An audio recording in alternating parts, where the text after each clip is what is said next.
What's going on, everybody? I'm Jeremy, and you're watching Warfels Morphs. Tonight's episode is epic. I'm not gonna lie, I've been stoked about this ever since I talked to my friend Pedro. He is the man that produced the legendary Xena that I always talk about. Everybody knows Xena. This is the man that produced this beautiful girl, and I've just been excited to have him on. He's a wealth of knowledge when it comes to carpet pythons.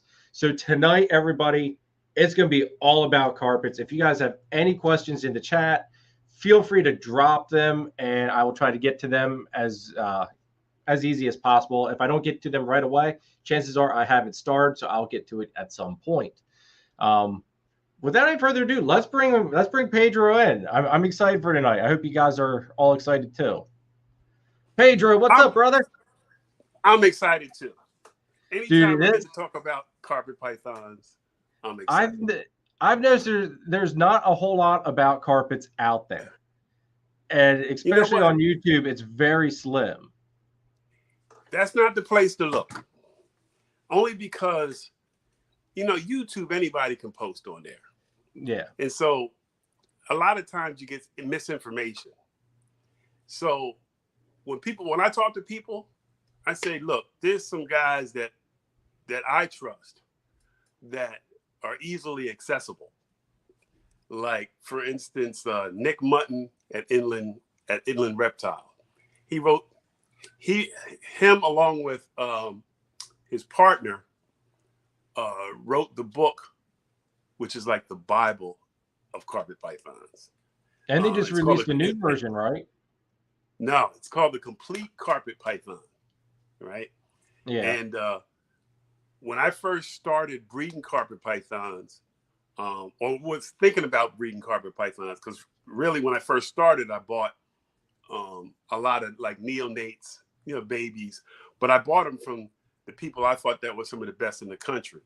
And Nick was one of those guys. I knew about Nick because I had purchased his book and read it. And so anyway, I said, I think I bought like maybe 4 jungles from him and 4 Brettles pythons. Okay. Maybe 5 jungles.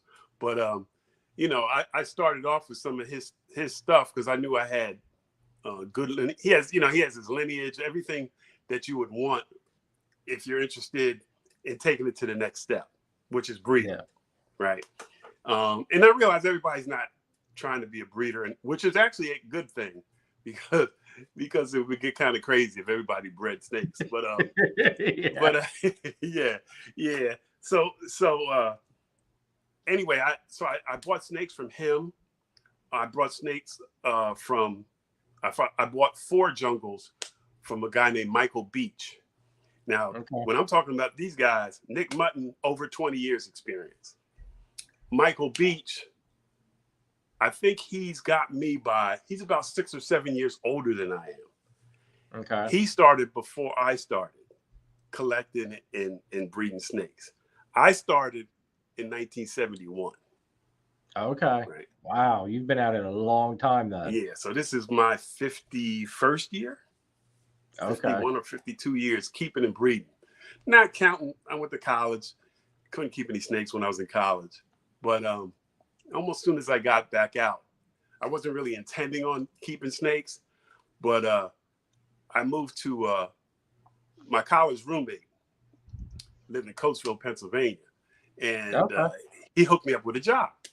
So I moved to Coatesville, Pennsylvania, and I was looking for an apartment. And one of the guys I work with, he said, look, I got an apartment and I'm moving in with my girlfriend. You could have my apartment. But the one catch is I have a pet boa constrictor and I can't take it with me. He said, would that be a problem? So I kind of laughed, I was like, boa constrictor? Sure. So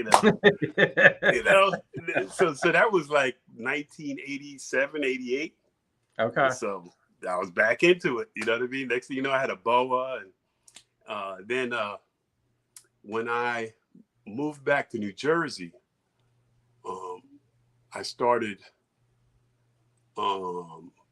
actually when I moved to Tampa, Florida. And when I moved to Tampa, Florida in the late 90s, they had an ungodly amount of pet stores that specialize in reptiles. Something you'll never see up here. I don't know any place that just specializes in reptiles around here. No. I mean, I can't think of any. Well, there's a place, I think, out near Toms River, New Jersey, that specializes in reptiles. And there's a place that I actually bought a beautiful carpet python. I still have it. It's a diamond jungle that I bought. Ooh. Yeah, I bought it in Pennsauken, New Jersey. So at a pet store that a friend of mine used to own, and then he sold it years ago. But they kept up their exotic animal trade in there. So I bought a really beautiful diamond jungle, and then that was in 2014. But before that, when I lived in Tampa, there was a pet shop 2 blocks away from me, specialized in reptiles. So I would just go down there to look around. I wasn't really thinking about buying anything. I moved in with my girlfriend, who's now my wife. And I was like, I knew she didn't know anything about snakes. And most people's reaction is like, a snake? So anyway, I would go down to the pet store and check them out. Eventually, I said, I want to get another boa. So I got a boa. I had a cage built for it. Still got the cage. But the boa's going. But one of the things I did was when I lived in Florida, I connected with the reptile community. So I didn't like to go to the pet stores to get my food, my snake food. I would go to breeders, guys that bred rats and mice. So the one breeder I would go to, he also had snakes. So he sold me a couple of carpet pythons, long story short. That was in 1998. And so they were siblings. Actually, he sold me 3. And so 2 were siblings, and 1 was I bought later. They had a big stripe down the back. Now they call it a Balin stripe, something like. I don't know if you're familiar with no, I've never heard of Balin stripe line. It's a stripe that goes down the middle of the back of coastal carpet pythons. Oh, okay. And, so this was like 1998, and they were like yearlings, and I still have one. One died at about 19 years old. Oh, wow. And the second one, one of the siblings, the male, he died last year. And now his sister, I still have, and she's not looking too good. She can't eat, So she's on her way out. But they're 25 years old, That's 25 years is a long time, Yeah, it really is. So I gained a lot of experience. I really wasn't planning on breeding them, but I had the male and female together, and about 7 years into it, they decided they wanted to breed. In fact, at the time I was keeping nothing but colubrids. I was breeding corn snakes and bull snakes, Florida king snakes. I had Everglades rat snakes. I mean, I had the gamut, right? And I would take them all and put them in my basement in the wintertime so they could ruminate and be ready for breeding in the spring. And so the room that they were in, in fact, the room I'm in now, this room in the wintertime can get pretty cold. And I think what happened was I didn't have heat for a few days in this room, and it got down around 50 degrees. And the carpet pythons, that was like the trigger for them. Okay. So anybody's out there thinking about breeding carpet pythons, depending on if you had, the temperature is going to be basically the same for all carpet pythons. It's just that you breed them at different times of year depending on the species. So because coastals breed in the wintertime, jungles breed in the wintertime, it was like perfect timing. And the next thing you know, this big female, now these snakes I had, they're like 8 footers. Okay. They're big animals, 20 pounds, 8 foot. And so she laid about 30 eggs.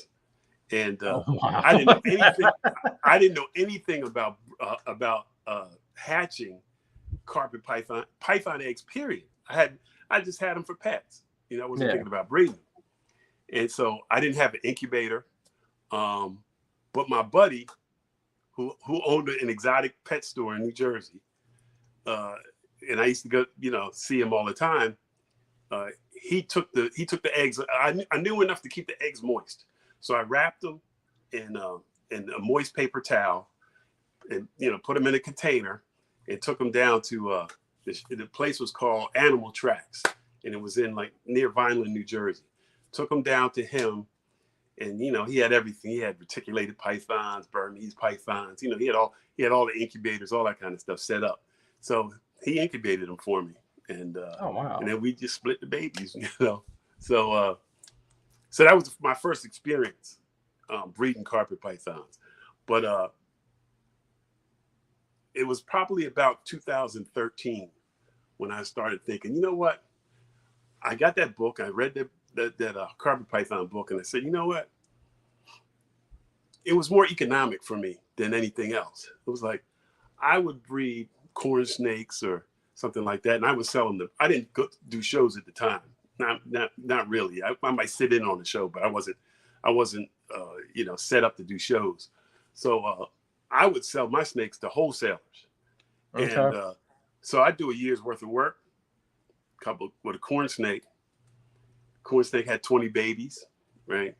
And I'm selling them $10 a piece. I'm like, I can do carpet pythons, sell one snake for more than $200. Yep. So it was an economic thing for me. And I was like, oh, you know what? They're easier to keep. Like the room I'm in now, at times I've had close to 100. And there's hardly any odor. If you keep corn snakes, king snakes, any of those snakes, you feed them 3-4 days later, you got to clean up after them because their digestive system isn't as good as a python's digestive system. Yeah. When you feed a python, a carpet python, an adult carpet python, their metabolism, they digest 90% or more of what they eat. Yep. So on the end coming out, you're not getting a whole lot coming out. And you're not getting a lot, and it's very seldom, like maybe once a month you might get a surprise. Right. Well, what do you mean by surprise? Like you might get they might poop like once a month, maybe. Because of how efficient they are at digesting everything. Yeah, and it kind of depends on how much you feed them. So what I did with those big coastals was I would feed them. I knew their metabolism was different. I would feed them, and then I would wait until they defecated before I would think about feeding them again. Okay. And now, knowing what I know now, I think that was a really practical way of doing it, because in the reptile community, people have a tendency to overfeed their animals. Yes. And then that we end up with obese snakes, and obese snakes don't live as long. So I learned from these animals that live 25 years that they just don't need that much food. Yeah. And they still grow, right? So like I said, I got 8-footers. They close to 20 pounds, and they eat about once every 4 to 6 weeks. Okay. Only in the late spring to the summer. So sometimes they go 8 months without eating. And that's a carpet python thing. That's a coastal jungle Irian Jaya carpet python thing. Now, I also have diamond python, and kept many diamonds in the past. They're a little bit different because they don't breed in the wintertime. They breed in the springtime. And they like it a lot cooler, too. They like it a lot cool. Look, I've killed more than people. I've killed more diamond pythons than most people have ever had in their life. So just from not having the right temperature conditions. Oh, okay. So a lot of what you do in this hobby is trial and error. Yeah. It's a lot better now than it used to be. Like back when I started in the 70s, I didn't know anybody that kept snakes. I was like the odd man out. So I would go to the zoos. My mom would take me to the Staten Island Zoo. Staten Island Zoo was one of the top zoos for reptiles in the country back in the 70s. Little tiny zoo, but they had a big reptile department and very knowledgeable keepers. So I would go in there and pick their brains and stuff. And I'd have my mom take me on Sunday because Sunday was feeding day. Everybody wants to see them eat. And they fed. I didn't know it at the time what it was called, but they fed frozen thawed, and probably most zoos do. And so it's funny. Fast forward to now, and I get into discussions with people, and they talk about, well, I got to feed my animal live. They only eat live. I'm like, just not doing it right. If the zoos can do it, right? If they do it, and then with no problem, these animals are thriving, then we can do it. So I do almost all frozen thawed. Only when I have babies do I do live. So when I have newborns, I start them off on live hopper mice. And I find that when I do that I don't have issues with them eating. And then once they get used to eating, and I feed them about every 2 weeks, once they get used to eating a live hopper, I up the hopper size. And then by the time they get to a small mouse, I've probably tried frozen thawed. Always feed at night. That's what we were talking about earlier. Nighttime is the right time for them. I always feed frozen thawed, and I put the frozen thawed mice when they're new, when they're babies. I put the frozen thawed mouse in the tub, in the front of the tub, away from the heat, and right before I go to bed.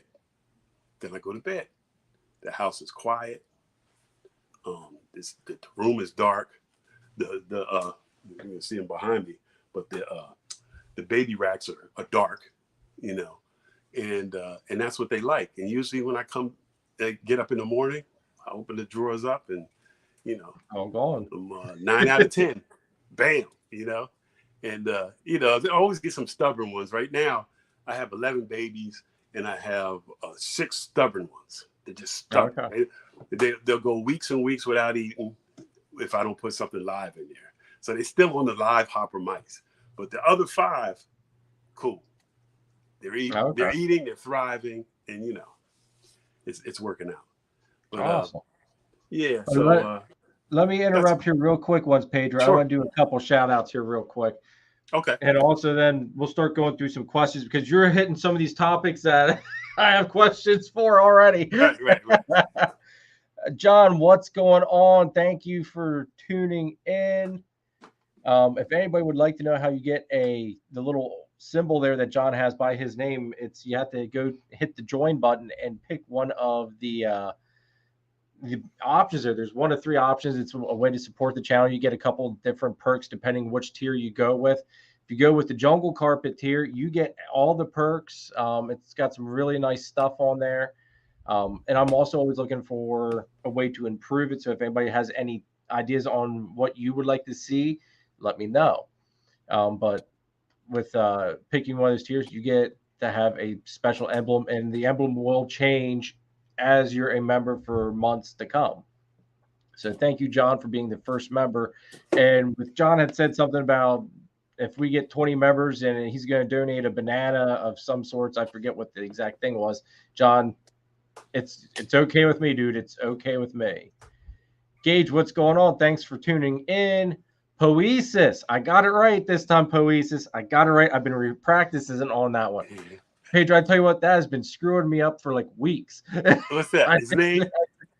I was originally saying Poisies or something like that. I forget, but right. They were kind enough to message me and like kind of walk me through it. So Poesis, what's going on? I remembered. Cool. Wilcox, what's going on? Thanks for tuning in. Rob, what's going on? Tammy, thanks for tuning in. Let's see here. Jeremy and Holly, thanks for tuning in. Wolf, what's going on? Area 51, thanks for tuning in. Ed, what's going on? Good to see you, Ed. Kai, what's going on, brother? Good to see you. Great video today, Kai. Really enjoyed it. That was a nice looking clutch, dude. Angie and Jeff, my brother and sister, what's going on? Kike, what's going on? Thanks for tuning in, brother. Angie, what's going on? Let's see here. Scoot down through here kind of quick. Mitzi, what's going on? Thanks for tuning in. Greatly appreciate all the support. Nathan, what's going on, brother? Good to see you. Thanks for tuning in. Hope you had a good weekend at your motorcycle event this week. Let's see here. Where do we have anybody else? Paul, what's going on? Thanks for tuning in. Cartafago, thanks for tuning in. I hope you're enjoying those all those mails you got from the 1K giveaway. LKB, what's going on? Thanks for tuning in. Stephen and Courtney, thanks for tuning in, guys. Greatly appreciate it. Mainly, what's going on? Patrick, thank you, sir, for tuning in. That was a really neat music video that you posted today. Or this is today or yesterday? Whichever day it was, I watched it. I really liked it, dude. Really, really good. Congrats. Let's see here. All right, that gets us caught up. All right. Cool. All right, John says, let's do it 2 weeks, 20 patron members, and I'll give away a banana lesser possible fire. All right, John, I'm all right with that. So you hear it, everybody. All you do is go to the join button down below and pick one of the 3 tiers. And if we get up to 20 within 2 weeks, there's going to be a giveaway for a banana lesser possible fire ball python. So let's see if we can do it. Also, before we continue on, if anybody that does super chats, super stickers, any of that super stuff like that, which I greatly appreciate, mind you, it helps support the channel big time. You have no idea. All that goes towards my ultrasound fund because I need an ultrasound for all these ball pythons. It's going to make my season go a whole lot easier to come. And I'm thinking it'd probably be a lot easier on the carpets as well. What do you think, Pedro? Ultrasound, yes, for carpets, or is it easier to palpate them? Most of the bigger breeders use them. Okay. I don't, only because I'm kind of a natural guy. So in fact, you met Peter. Peter, who he sometimes helps me out at shows. And Peter's always asking me, he goes, so when do I put them together? How do I know that they're ready? No. He always asks me those questions, right? And I tell him, I said, look, when it gets cold, right? These animals have been around for thousands of years. Yep. They don't need us to breed. All you have to do is put them together when it gets cold, right? Especially if you're doing jungles, coastals. Put them together when it gets cold. And I leave them together. Long as the male is interested in the female, I leave them together. Okay. Now, so when the male loses interest, like last year, I was using this young zebra male for his first time, and he was laying on top of the female and doing like they normally do. I never saw them actually lock up, but I knew the breeding season was over when he was plastered against the glass. And he couldn't, he was just wanted to get out so bad. I was like, breeding season's over. The love is gone. So just by me doing that, it's been working for me. I don't know, I've had probably well over 100 that I've hatched at this point. Okay. I was gonna say now my first. So I don't do the whole. Well, does she ovulate? No, leave them together. They're stuck in that box. Do you feed them while they're together, or do you just? They're stuck in that box together. Typically, males won't eat. Okay. Not in the presence of a female, because that sex drive is strong. So, and from what I understand, their sperm production is better when they don't eat. So, okay. What I'll do is sometimes I'll take a male out and then see if he wants to eat. Sometimes they do, sometimes they don't. If he eats, then I'll feed him and I'll keep him out for a few days so he can digest. Okay. And then I'll put him back in with the female. And they kind of lose a little interest. The female goes into shed. He's not as interested. Also, I think that dulls the pheromones. You know, he just something happens where it's just he's not as interested. But other than that, you know, I let Mother Nature take its course, and then after that, I keep an eye on the female. I'm not one of those guys that writes everything down. You know, I'm just like, when the female, when she's ready to lay, you're gonna know, because she's gonna be rolling over. She's gonna be so big. Most times females turn down food anyway, but you know, I have friends that say, yeah, they feed their female will eat something small, but mine usually don't eat anything. Okay. You know, I offer, but they don't, you know, they don't want it. So in the early years, I would do that. Now I don't even bother. You know, when the female's ready, she's going to be plump. She's going to have that pre-lay shed, and then that's when I'm really paying attention. Okay.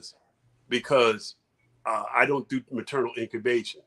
I do, you know, I like my box over in the corner, you know, and you know, I get a pretty good yield out of it, and I can get the females back on food almost immediately. You know, within a week, they're back eating. If you take the babies out, if you take the eggs out, and you know, after they go through that early, they might go through a couple of days of just searching for the eggs. But once they get over that, then I feed them, and you know, it seems to be working out. Okay. Now, my first question is, why carpet pythons? What drew you to the carpets out of all the snakes there are now? Because I think for me, when I started, you didn't see carpet pythons for one thing. You would see, in the 70s, for the most part, you would see boa constrictors. You didn't even see ball pythons. So boa constrictors, and then all the native colubrids. So all types of king snakes, all types of rat snakes, and that had always been my experience. Ever since I was a little kid, I was always searching, looking for black rat snakes, and you know, because I'm in the Northeast, so I always had an interest in them, and I did a lot of reading on them. Whatever I could grab and read, I would read it. Back then, it was like encyclopedias, or when I got a hold of the Peterson's Field Guide to reptiles and for reptiles in North America, I wore that book out.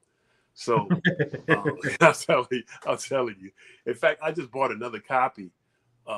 Somebody was selling one on Amazon. It was like, I think they're up to the 4th edition. But at that time, I think I had the 2nd edition. So I believe it was printed in the late 50s, or sometime late 50s, early 60s was when that book actually came out. So that was my orientation. I even worked at a pet store when I was around 13. I was, you know, working under the table, and the guy hired me because I knew so much about reptiles. He was like, he took me to like warehouses where they, you know, supplied the reptiles, and where, you know, you would go pick out what you wanted and stuff. So so I did that, and you know, those were the animals I was interested in. Now, I really hadn't seen a carpet python until I watched Steve Irwin. The great crocodile. Steve Irwin, he had all kinds of snakes he would show on the show, but I'll never forget, he had a carpet python in his hand, and now I know what it was. It was a coastal carpet python, and the snake probably was a good 6-footer. With a big head. I don't know if you notice, if you're looking at carpet pythons, if you see a carpet python that's not captive, it's native, they tend to have larger heads than the captive ones that we have. Okay. And I think that's just because the prey that they eat, they're eating some large prey, and they need that muscular mouth. to subdue it, help subdue it. But anyway, he had one in his hand, and maybe some of your viewers probably seen it. He's talking, and the carpet python turns around and bam, bites him right on the face. Oh, I don't think I've ever seen that one either. Oh yeah. When I saw that, I was like, you know what? I need one of those.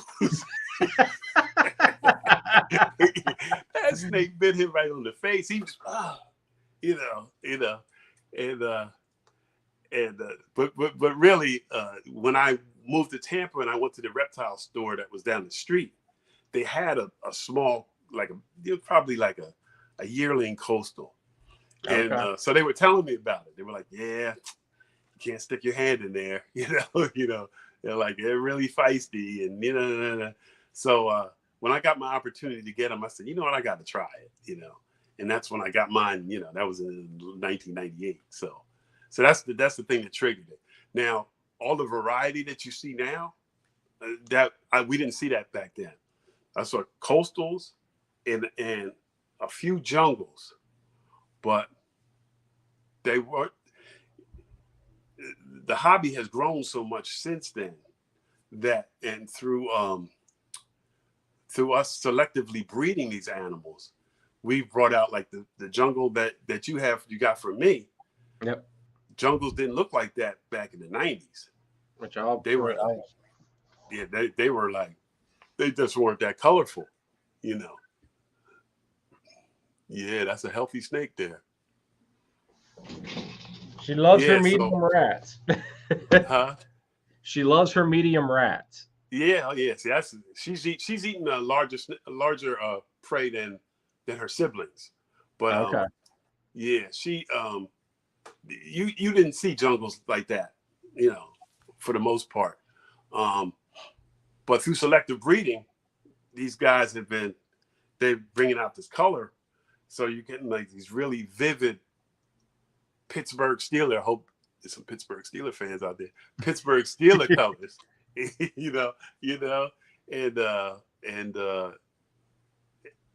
I think that's an eye catcher. Yeah. And so, and then now you see Brettles pythons. Now I got friends that told me when Brettles pythons first came on the scene, people were paying like crazy amounts of money for them. They'd never seen a red snake, red python, they're like brick red. Some of them I've seen, like some of them are, especially if you see them in their natural environment. And I think that's from the ultraviolet light, that kind of thing. It's funny because I have at one time I had about 10 of them, and what I noticed is like I have a big female back here. She's about 25 pounds. And you would think they're from central part of Australia, where it's like desert conditions. So you would think they would gravitate towards the heat. Yeah. But it's just the opposite. They like the cooler stuff. She is always away from the heat source. I mean, it's rare. Even if she eats, she's not going to go sit and bask. Now, I keep this room pretty warm. Sometimes in the summertime, it can get 90 degrees in here. But okay. I'll have to turn all the heat sources off, otherwise it just gets too hot. But she, I noticed from her and some of the others that they don't sit under the heat too much, and they're probably in a natural environment. They spend most of their days in hiding, and then they like typical carpet pythons at nighttime. That's when they come out, search for food, and do whatever else they have to do. Yeah. So, but yeah, that's the thing that got me. Steve Irwin. It's all Steve Irwin's fault. He was the first one, and then Nick Mutton with that damn book. Whenever I see Nick, because I see him from time to time at like we have a thing called Carpet Fest. Yes. So all these carpet python breeders get together and hobbyists, and it's a cookout. And we haven't done it since COVID, but they have them in the one I go to is in the Northeast, but they have a Southeast. They have a Western one out there, California. And I know Brian Cusco hosted one, I think, one time. And then where's he live? California somewhere. Yeah, yeah. So there's California, and there's like the, you know, down near Texas somewhere, San Antonio or something like that. But um, the carpet. What was I saying about the carpet python guys? Um, um, oh, when I see Nick, I've seen him at a few carpet fests. When I see him, I say, "It's all your fault, man. It's all your fault, man. It's all your fault." I was fine. In fact, I was getting out of the hobby. I was down to about 10 snakes. Oh, wow. And for me, it's like nothing. So I was down to 10 snakes, a variety of things. And then I read that book, man. And then I bought that Diamond Jungle in Pensauken. And then it's just cascaded after that. And I was like, I'm trying to get a carpet python of every color, So I had the Pittsburgh Steeler carpet pythons. I had the red, what's that? Arizona Cardinal carpet pythons. I'm a football guy. And then what else did I? Oh, the diamond pythons. They're just like something elite. Diamonds are absolutely very cool. expensive. Yes. Yeah. And then what else? I had Irian Jayas. Irian Jayas, like, it's not a sensational snake, carpet python, because it's kind of brown. They're kind of brown, and they're either brown. They're brown with like yellow, or like it's almost like a dirty yellow. And so I had a few of them, and what else? Some of those diamonds. How about gelato? Coastals? The coastals, of course, I had the coastals, and they're pretty hardy. That's one of the things I like about carpet pythons.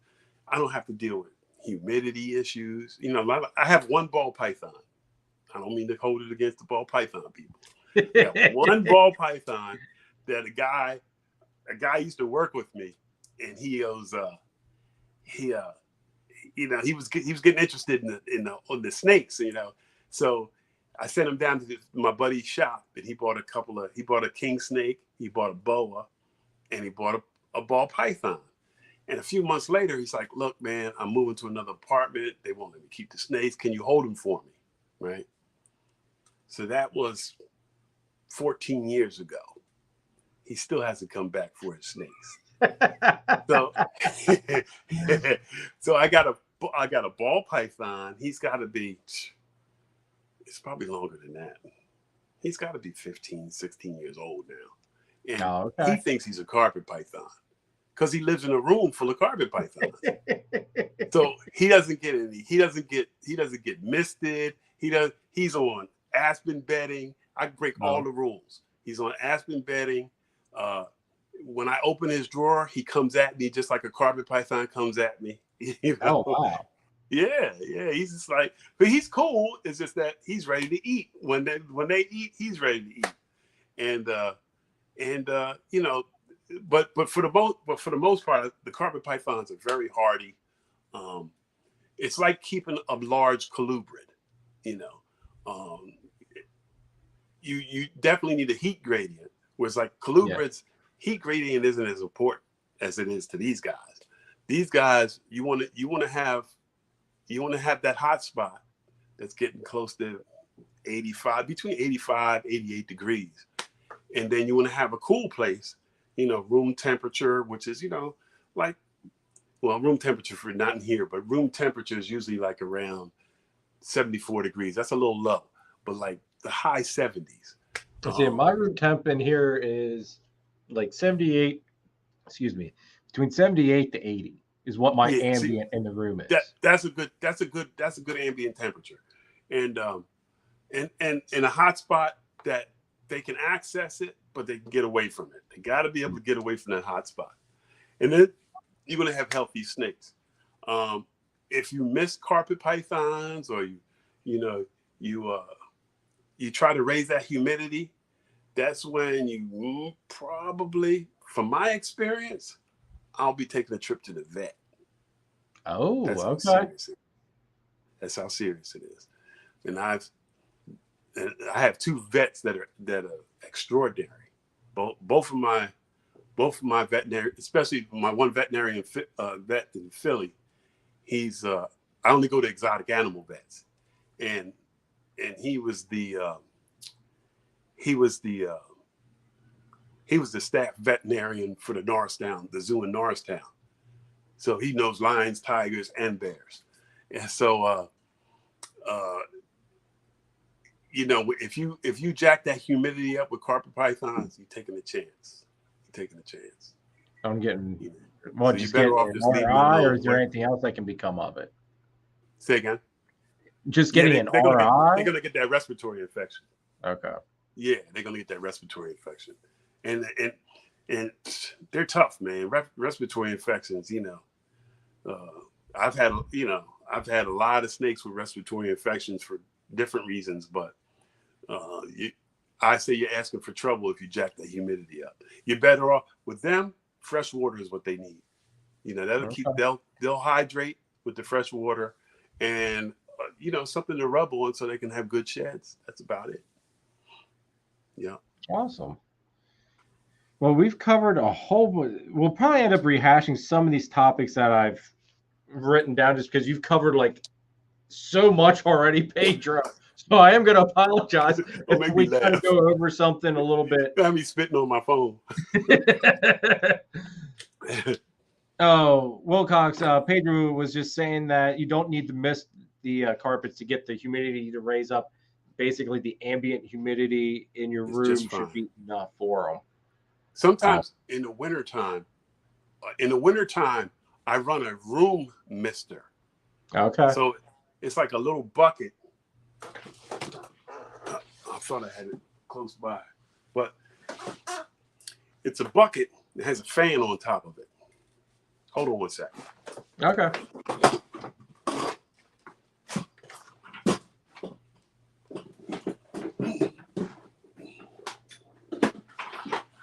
Getting to be that time of year. Get my chair. I'm old. I got the chair. All right. If you can see it, that's what this is. Okay. That has a little fan on the top. And you fill the bucket with water. Fill that bucket with water. And it has a little filter in the back. But it blows like a cool mist. And I leave it on day and night. Just fill it up when it starts to get low. And that adds a little ambient humidity. Yeah. But I'm not adding humidity to a cage or to a container.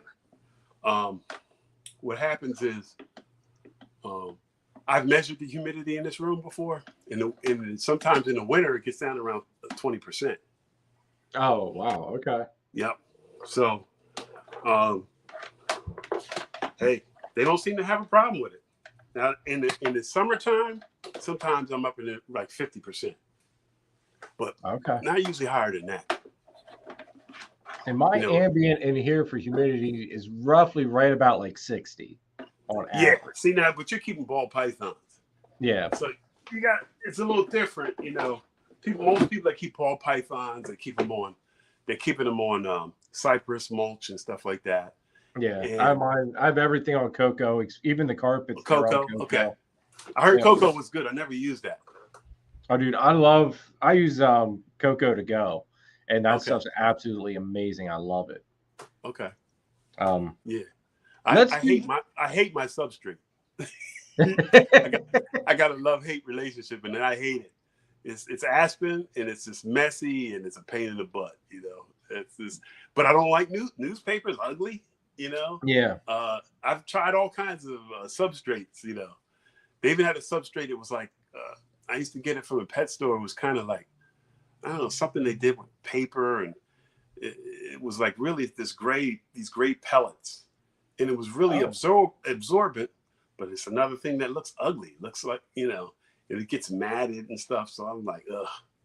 I'm like, yeah, I can't stand it. The cocoa looks nice. The only problem is that depending where they go to the bathroom at, you don't see it. They can hide it really easy, and until you start tearing through stuff, you know, if you all of a sudden come across this log in there, it's like, well, shoot, you know, how did I miss this big thing? Right.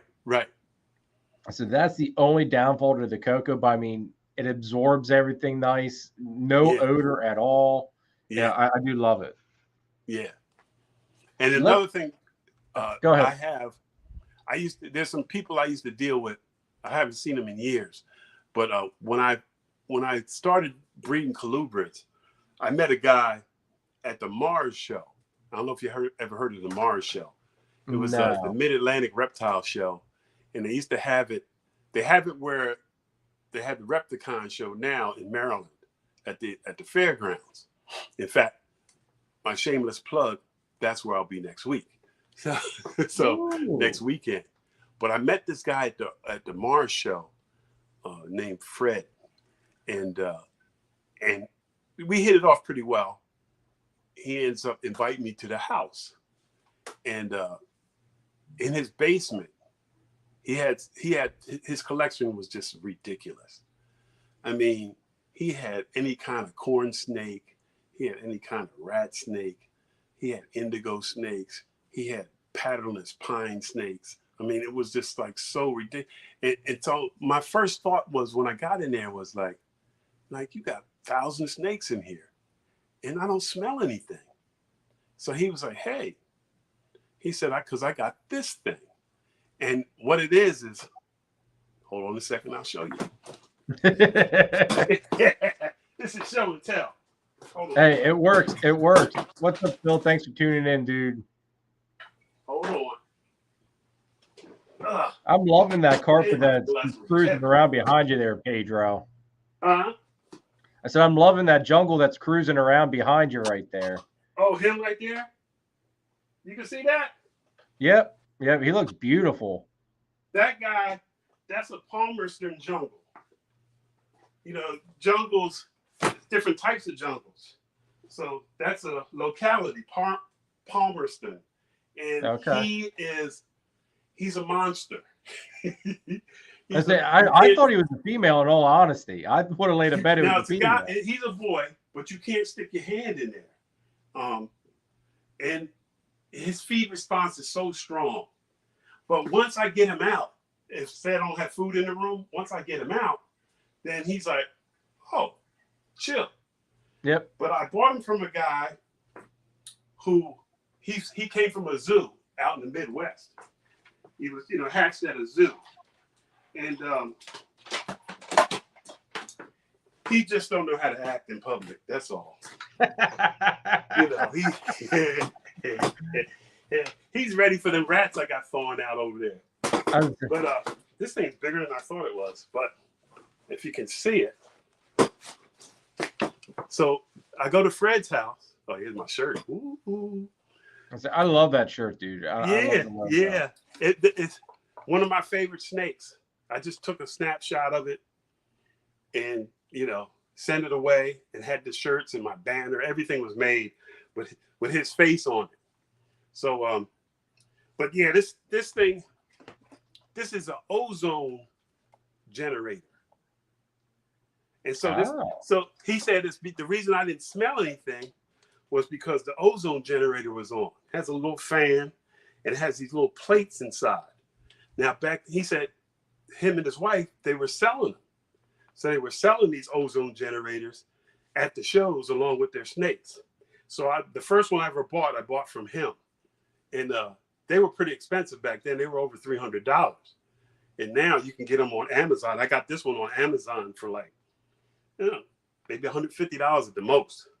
Oh, okay. And anytime, the only drawback with this is when you have a lot of snakes, if a snake dies and you have this on, you might not even smell it. Oh, wow. Because the ozone, it dissipates. Well, it doesn't dissipate. It reacts with anything that's organic, any organic odor. So now if you have mice in your room and you smell the ammonia coming off from the mice, from the pee, you still may smell that. But snake poop, you're not going to smell it.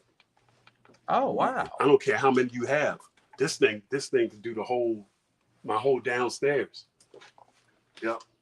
Wow. So yeah. So that's the deal with that. What's up, Chip? So let's do picks of the week because there's a couple carpet pythons in here for you too, Okay. Pedro. This was a good week for carpets coming through. Okay. So let me see. Oh, before we do that, though, World of Wilcox wanted to know how you feel about carpondros, like the carpet and green tree mixes. Can she see me shaking my head? Don't do that. They See that we'll get into that too. As that's another topic is mixing locales and stuff like that. But we'll get into that. locale fine, but now when you start doing species that aren't related, they from two different sides of the globe. You know what I mean? Or I mean, Carpondro. All right, so they're from the same. They're from the same general region of the world, but if they're not interested in each other in a natural sense, I'm not interested in putting them together in this unnatural sense. Just to, if I can make, because I've seen carpet ball mixes. That I've seen those too. Boom. I think that's a very, from a business aspect, that's a very, very limited market. Is working with those hybrids. Thankfully. All right, let's do picks of the week. First pick of the week is this beautiful blood python from B&S Reptilia. That's right, everybody. Chris from B&S, which I'm surprised I didn't see Chris in the live tonight yet. But apparently he bought a 007 that's Het T positive, and it's a female. That thing's pretty wicked looking. I like that. Now, for some reason, I've always had a thing for the snakes that have the reputation for being nippy. So I used to have blood pythons years ago, right? And they were great.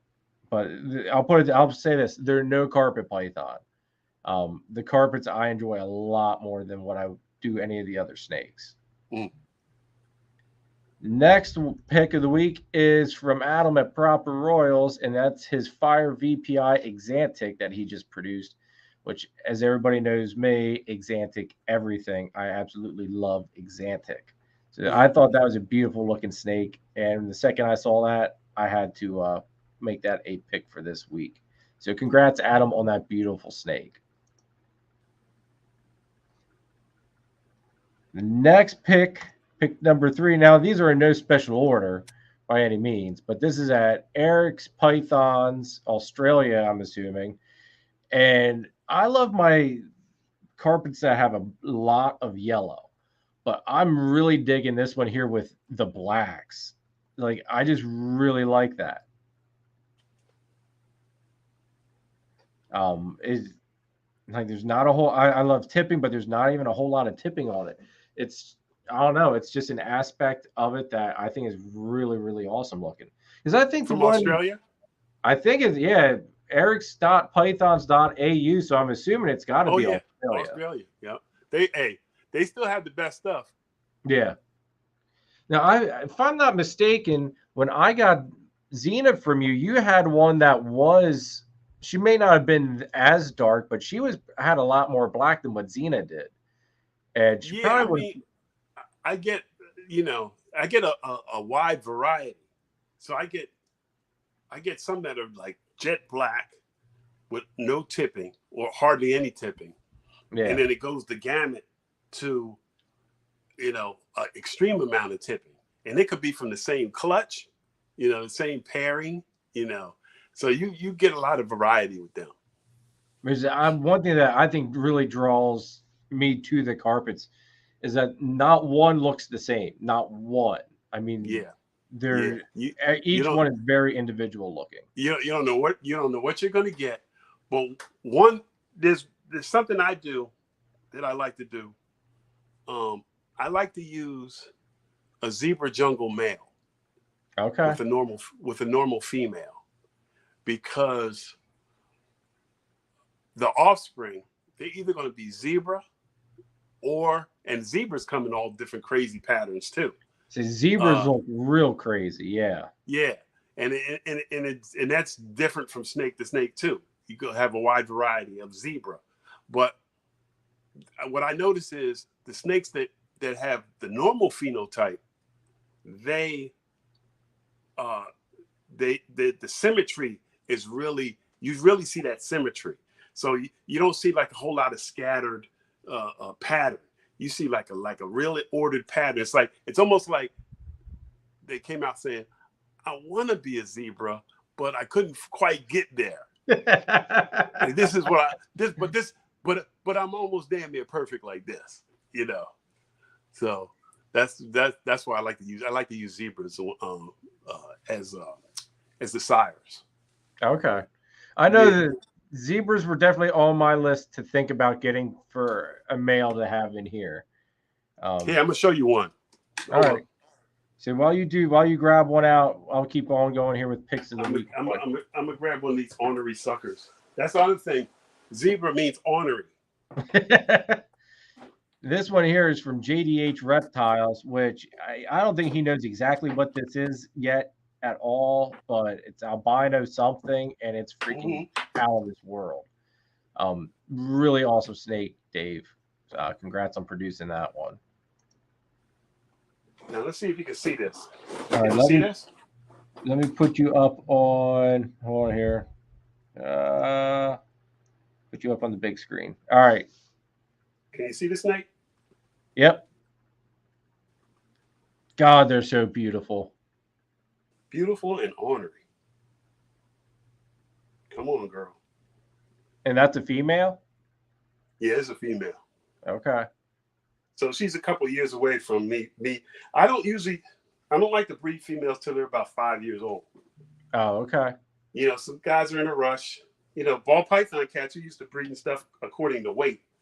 But what I find is better with carpet pythons is age. So you want them to be a little bit older, the females. And then the males, you want them to be about, hold on a second, while I put her back.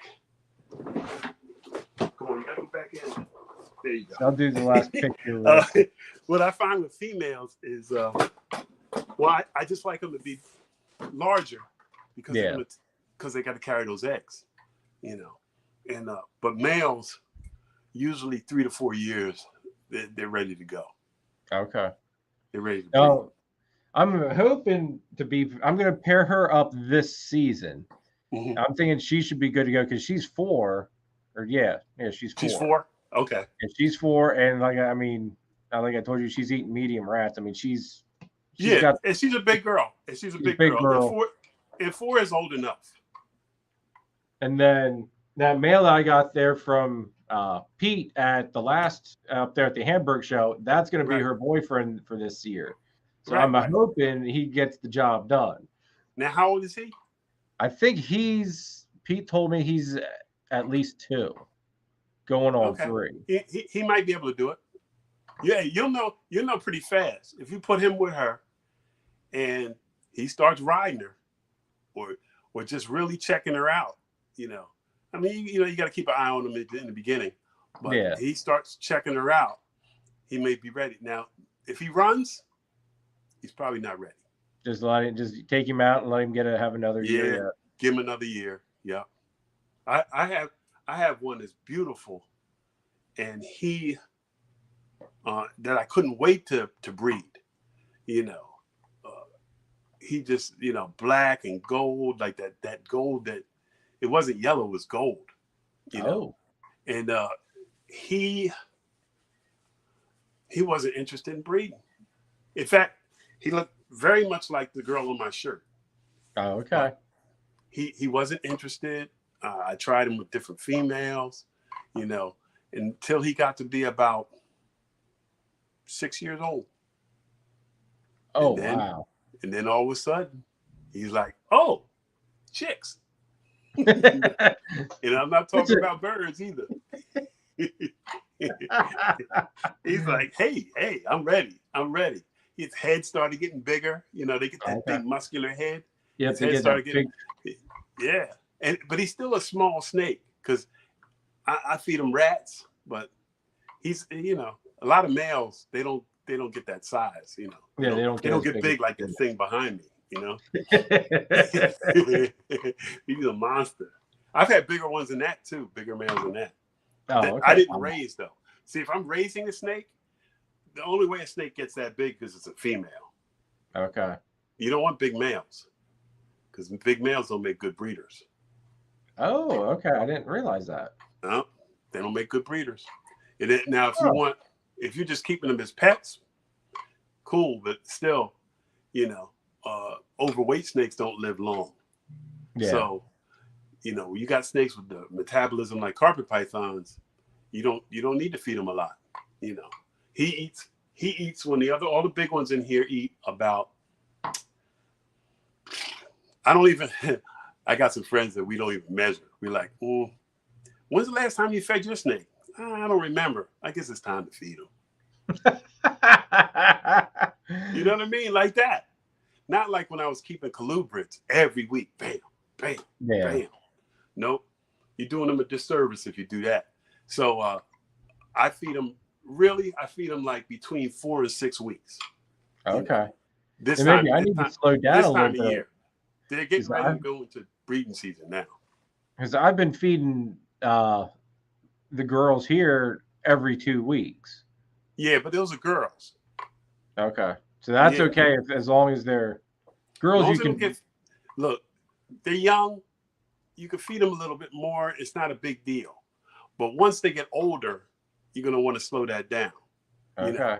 And they're going to be eating larger prey too. So they're going to have plenty of calories, and just, kind of monitor them. Like this big female, she's ready. She's sitting on top of her box. She smells that rat. She, big Brettles python. I try to put her on a diet. It doesn't work. I could probably feed her about 2 or 3 times a year. Oh, wow. Yeah.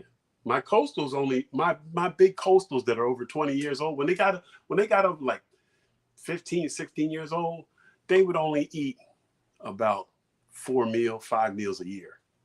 Couldn't get them to eat more than that. Really? Yep. That's what I'm talking. See, this is what I'm talking about. These animals are different.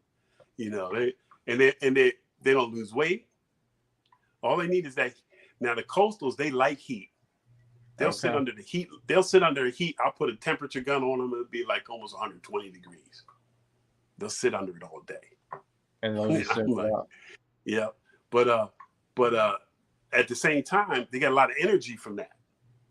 So it's like it's not as good as the sun because you don't have all the different all the different rays and stuff. Rays coming from them, but they sit under the heat lamps. It's just really just 2 light bulbs. They're 2 globes with light bulbs in them.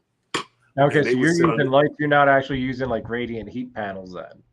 No, not for those coastals. They're in a big homemade cage the one I had made when I was in Florida. Now, in these vision cages that I have, see those vision cages? Yeah. There's a globe built into them, and you basically drop you have a light bulb, like a lamp that you drop in there. So it's still an incandescent bulb. You know what I mean?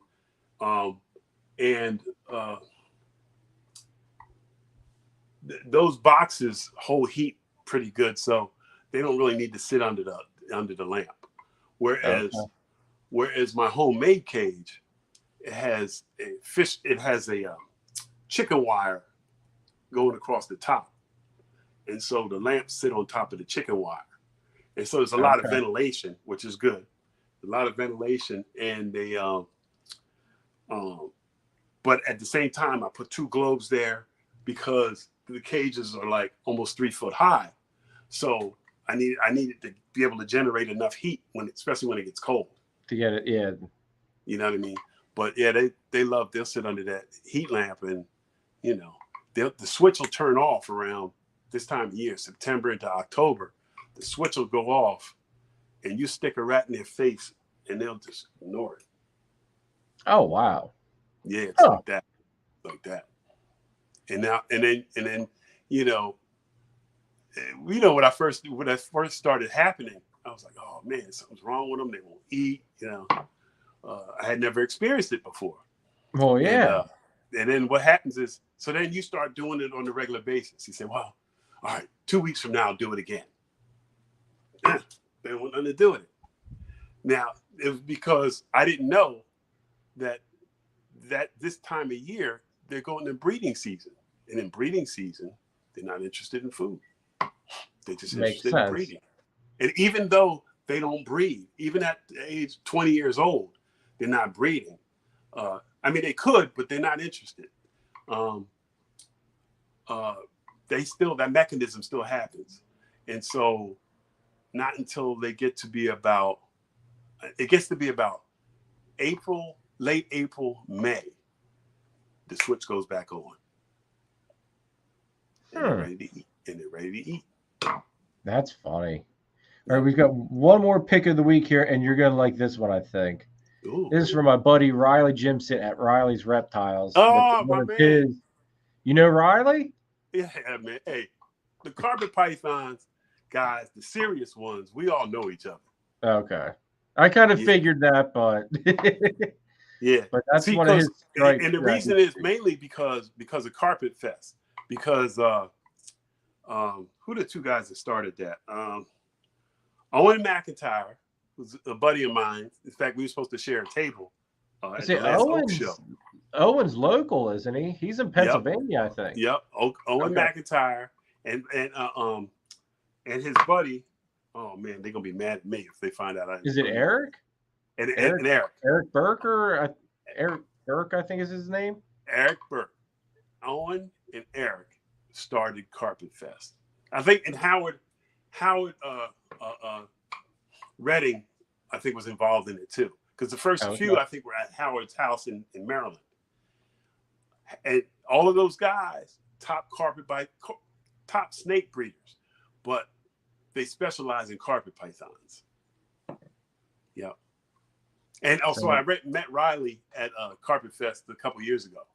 Okay. Even though I already knew him, or knew of him, but I never met him personally until he came to the Northeast Carpet Fest. A lot of guys would come to the Northeast Carpet Fest from all over the country. In fact, all over the world. There's guys that come from other countries to come to this thing. Oh, wow. Yeah. I'd like to maybe see if I can't go to one of those or something. That'd be pretty sure. Neat. I'll let you know when they have the next one. All right, dude. Thank you. I appreciate that. Yep. Yeah, Riley was actually a guest on the show. Oh, geez. It was earlier in the year, but it was a blast having him on. Yeah. He's a good dude. He has a YouTube channel. And, yep. YouTube Yeah, he's a busy dude. So that is picks of the week, everybody. I hope you guys enjoyed all those. I know I certainly enjoyed all of the carpets in that. Nice. It seems like carpets go in a spell. There's weeks where there's like really nothing, and then boom, there's like a week of just nothing but carpets. Okay. So, all right, let's go over like your temps and husbandry. I know you've already talked about it a little bit, but like tell us about your exact setups, like your cage dimensions, all that stuff, Pedro. All right. So I have a big variety in here. So that cage behind me is 3 foot wide by 2 foot high. It's too small for this snake, but that's all you got right now, buddy. So they're very adaptable. I mean, that's a small cage so I have to keep in mind, it has a radiant heat, a panel in it, but it won't come on until, it starts getting cold outside, I just keep the temp. It doesn't need the temperature. So I just keep it backed off until we start getting some cold days outside. It really needs to be in a 4 foot minimum cage, because a snake that size, when they get 7 foot, it really needs to be in a 4 foot by, ideally 4 foot by 2 foot by 2 foot. So 4 foot long, right? 2 foot high, 2 foot wide. And that's basically what I'm gonna be having built for my girls here. I want to go to 4 by 2 by 2s. Yeah, and now some people, you'll get people to argue, well, it should be bigger than that. You could make it bigger than that, but you got to take into account, especially, they're semi-arboreal. They like to climb. Yeah, I know. So you don't know how many times I hear that. So because people will see my setup and they'll go, well, how do they climb? And I'm like, when they get out. So they're semi-arboreal. So if ideally you have a setup where they can climb on some things, you know, branches, shelves, that kind of thing. And if you make it really high, then you just got to take into account that your temperature gradient is not shifting from left to right. It's shifting from up to high to low. Yeah. You know, so typically you'll have your heat up top. The snakes will climb up there, just bask under the heat lamps or the radiant heat panel. And then when they want to cool off, they'll come back down, you know, and maybe they'll, you know, I've seen some really nice setups where people will have like a hide. They'll have a hide like in the midway point. So the snake, so the snake can still stay warm, but also have shelter. And then they'll have a hide in the lower point where lower part, so the snake can be cool and still have shelter. Because, you know, not just carpet pythons, but all snakes, they really don't want to be out. They feel exposed. They feel threatened. So the more hides and cover they have, the more comfortable they're going to be. So anyway, so temperature wise, my baby rats are on 24 hours a day, and they have, not that they have to be, but that's just, you know, what I do. I've seen other guys do it, and it seems like it's successful. And their low temperature is probably around 80, and then the high temperature is around 90. Okay. I walked in here today, and the temperature regulator was just screaming like beep beep beep beep beep beep beep beep, and it said 92 degrees. I was like, oh man, what's going on here? I'm thinking the thing malfunctioned. I've had that happen. I had that happen. In fact, not that long ago, and I killed like 8-9 breeders. Because because I didn't have a good temperature regulator, and the thing got stuck on, and it got stuck on the on switch was stuck, so it stayed on, and I didn't check you know, people, I don't come down here every day, so sorry. You know, I come down, it's like a day later, and I got 8 breeders cooked. It's like 130 degrees on the temp gun. So, lesson to everybody: make sure you have good temperature measuring devices. I like Herpstat.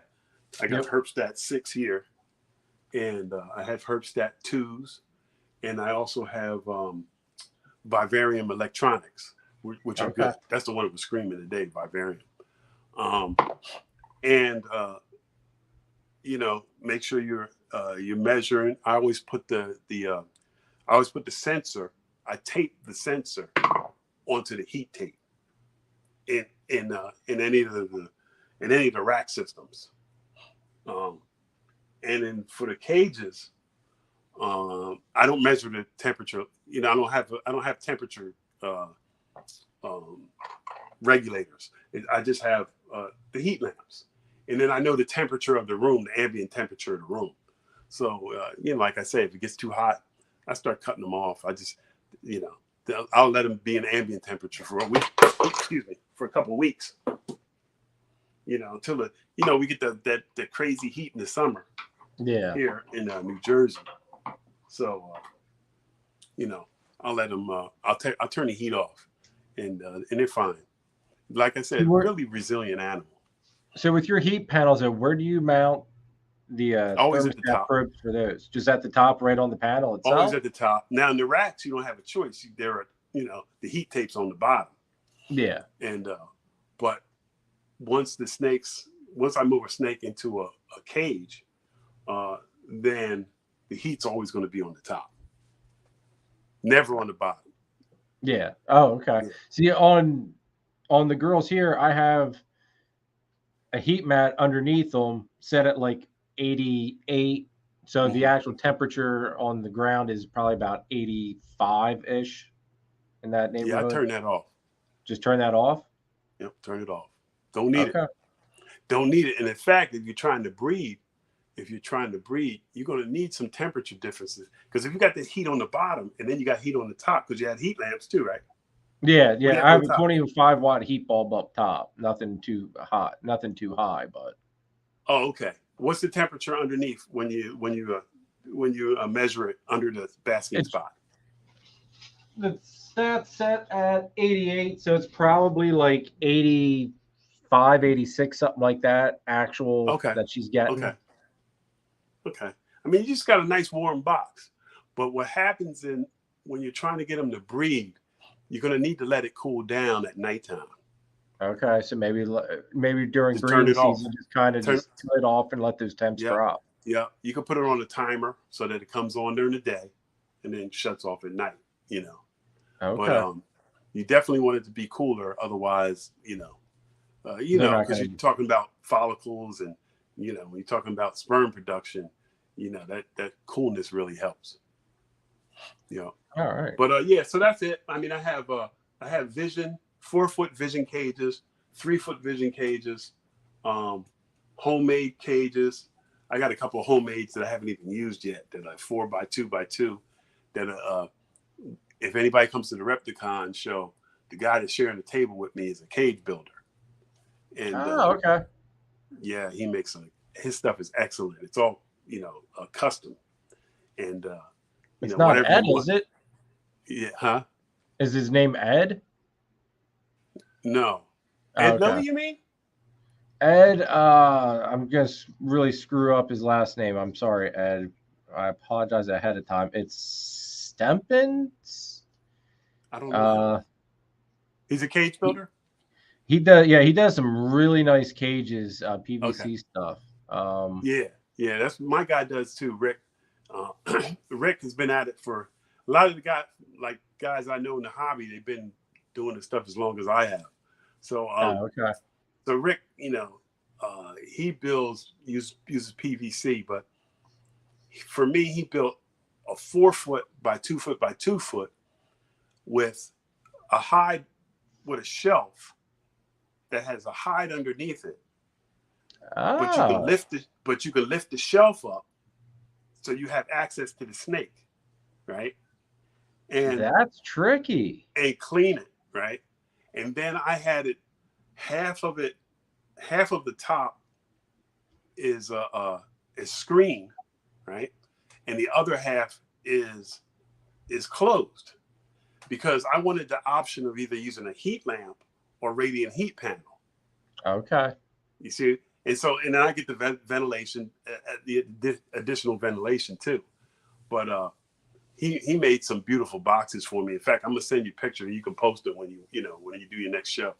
All right. Yeah. Send those to me. I'd be interested in seeing I'll send it to you. You can see what he does, his work. But he makes all kind of custom stuff. He said right now, in fact, he's so busy with one client. He's got this cat that's got a lot of money, and he's into lizards. So he builds like 6-7 foot high cages, 8 feet wide, stuff like that. It's ridiculous. Wow. Yeah, ridiculous stuff. But his workmanship is excellent. And when you see these boxes, man, you're like, man, you don't need another person to build a box for you. But now, I'd be interested in seeing those. Yeah, I'm gonna send you a picture. And in fact, next time I see you at a show, if you're at the same show, I'll introduce you to him. All right, awesome. I appreciate that, Pedro. Yeah, he's a top-notch guy. So right now I'm kind of thinking about like reducing the amount of animals I have. And so because I'd really like to utilize my space better. Okay. But it's a tricky deal, because when I keep an animal 2 or 3 years, I don't want to give them up. I would say, yeah, you've got some killer stuff. If it wasn't for the fact you got rats thawing out, everybody, we'd be showing some more snakes off. But right. we're not going to be trying to tempt it to have any accidents or spiciness going on here tonight. I got one that's right at my face here that would love to get. That's a Brettles python in there. Oh, okay. Oh, she's trying to follow my finger because she smells rats. She's got a big rat coming to her. Well, it's funny because normally Xena sits over here on the left side of the Uh-huh. tank, and Hmm. she'll look up because the screen's split in two. So I can Okay. open the left or the right. And she Okay. knows that I always feed from this end. So Yeah, I do she'll that sit too. there and she'll just stare up there waiting for food all the time. It's Yes. like, you gotta be kidding me. Yeah, they learn. They learn. Because you know, in the It's smart. wild, in the wild, she would be pointed down. She would, Yeah. you know, you have seen pictures of them like perched and ready. They Yep. usually pointed down, like, and they're ready to strike. So if something walks by or flies by, they can grab it. You know what I mean? But because we keep them in this kind of unnatural environment, they're always looking up. But Yeah. they adapt, you know. And They're smart. yeah, It and seems yeah, like there's they're an always intelligence thinking. there. There's definitely an intelligence because they got different personalities. You know, Yep. they're not all the same. And I do things the same way all the time. So, uh, for instance, let me see if you can see this up top there. That's a Brettles. Let's see if you can see that. Okay, yeah. Yep. Here, That's a let me put you on Brettles. the big screen here once. Let's see. Hold on, let me Put it a little remove closer. that one. There we go. So that's a Brettles in there, and she's ready to eat. See her perched and looking at the Yep, she's glass. just she's Ready. waiting. Now I feed her, always feed her from that side where she is, from the right hand side. And if I do anything else, I do it from the left hand side. And then she's about 7-footer. And then Okay. down below, that's an olive python in there. And he don't care what side you feed him from, he's ready to eat. I don't know if olive python is a whole different animal, boy. Olive python is like, when you have an olive python, you're just like, I'm glad it's not venomous. Now, do you still have Mamacita, my girl's mom? Yeah, Mamacita's up. She's up top. She's up top.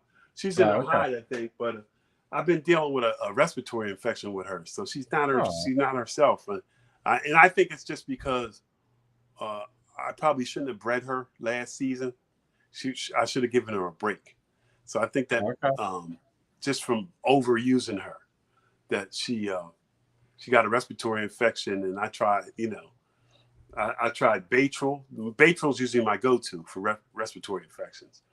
It's like a broad range antibiotic, and then the Baytril didn't work, and I usually treat for like a month, because I've done this stuff for so long. I've had, I've done Baytril and did it for 2 weeks, and then the infection comes back, and now it's resistant to the Baytril. So my general, my vets know when I come in there, they know. They're like, we gave you a month's supply. They know I want a month's supply, and so I shoot her up for a month, about every 3 to 5 days, depending on the strength of the medicine. Yeah. And, she's been through 2 antibiotics, and she's still sick. So I'm just hoping for the best for her. I mean, she's about 16 years old now. Oh wow! I know one thing. She definitely produces some amazing babies. Her and her now deceased mate. His name was a Shockwave. Yep. So the one that I showed you, the zebra, he looked pretty much like that snake, just maybe twice the size. Okay. And he was a prolific breeder. He was beautiful yellow. He was an amazing looking zebra. Yeah. So all his babies are like that for the most part, Yeah. So I got two of his siblings. I mean, 2 of his offspring on the bottom here that are they're 4-year-olds. Let me see. They're 2018 animals, so they're 4-year-olds going to be 5. Okay. So both of them are I'm gonna try them this year. Okay. Yeah, I got a couple males that I'm gonna try them with. So I'll be curious to see how you make out with them, because just the babies out, because I would go through and I looked at all the pictures you took out of all the babies from some of the clutches and stuff with that pair. Oh yeah. and it was Right. just very consistent, like just mind blowing animals. They were just Yeah. a stunning pair. Yeah. And you're talking about, and you were looking at the baby pictures. So Yeah. most of them are gone. You know, the majority of them are gone. But I usually try to keep a couple, 2, 3, sometimes 4 out of a clutch, at least for a couple years. You know, because they develop as the years go. As those first Yeah. couple years, they're still developing their color. You know, and you start to see new things every time they shed. So I try to keep them for a while, and I learned that from a guy named Michael Beach, who's out in Portland on the West Coast, and he's an excellent breeder. And he told me, he said, "Man, I don't sell a snake until it's a year old." Okay. So Just so that way you can have an idea as to what you have an idea as to right, where they're going to be going right, color wise right, by that point. right. That makes He sense.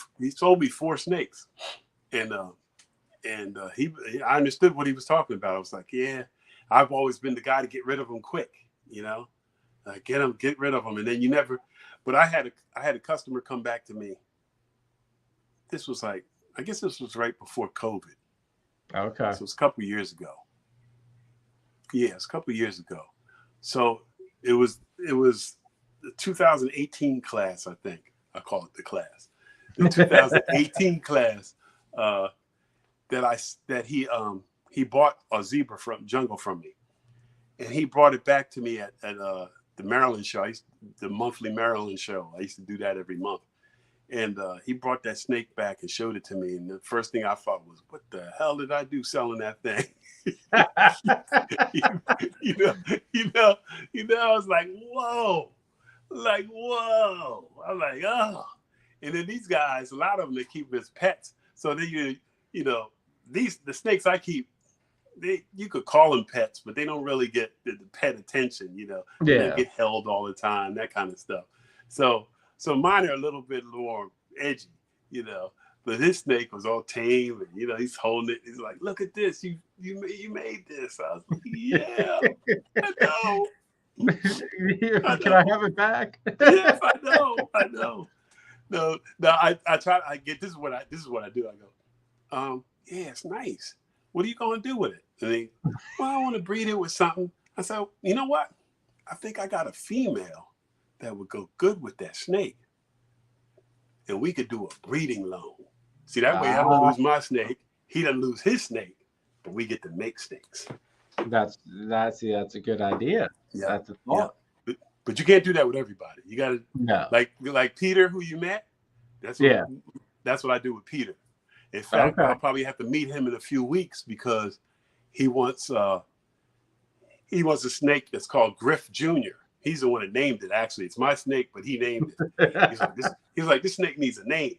So he had big 6-foot zebra jungle, and with Lineage, that Nick Mutton had produced, and I had this snake that it had Lineage, but it didn't have a name. So he was like, "Look, man," he said, "I'm gonna call it Griff Jr." and because his dad's name was Griff, and he talked to the guy that bred it down in Texas. He's like doing the homework, and the snake was a good producer. So we did a couple of years with Griff. So he wants Griff back. So he's got a few females that he wants to introduce Griff to. Yeah. Well, I remember he sent me the lineage for the boy that I got from him up there at the Hamburg show. Right.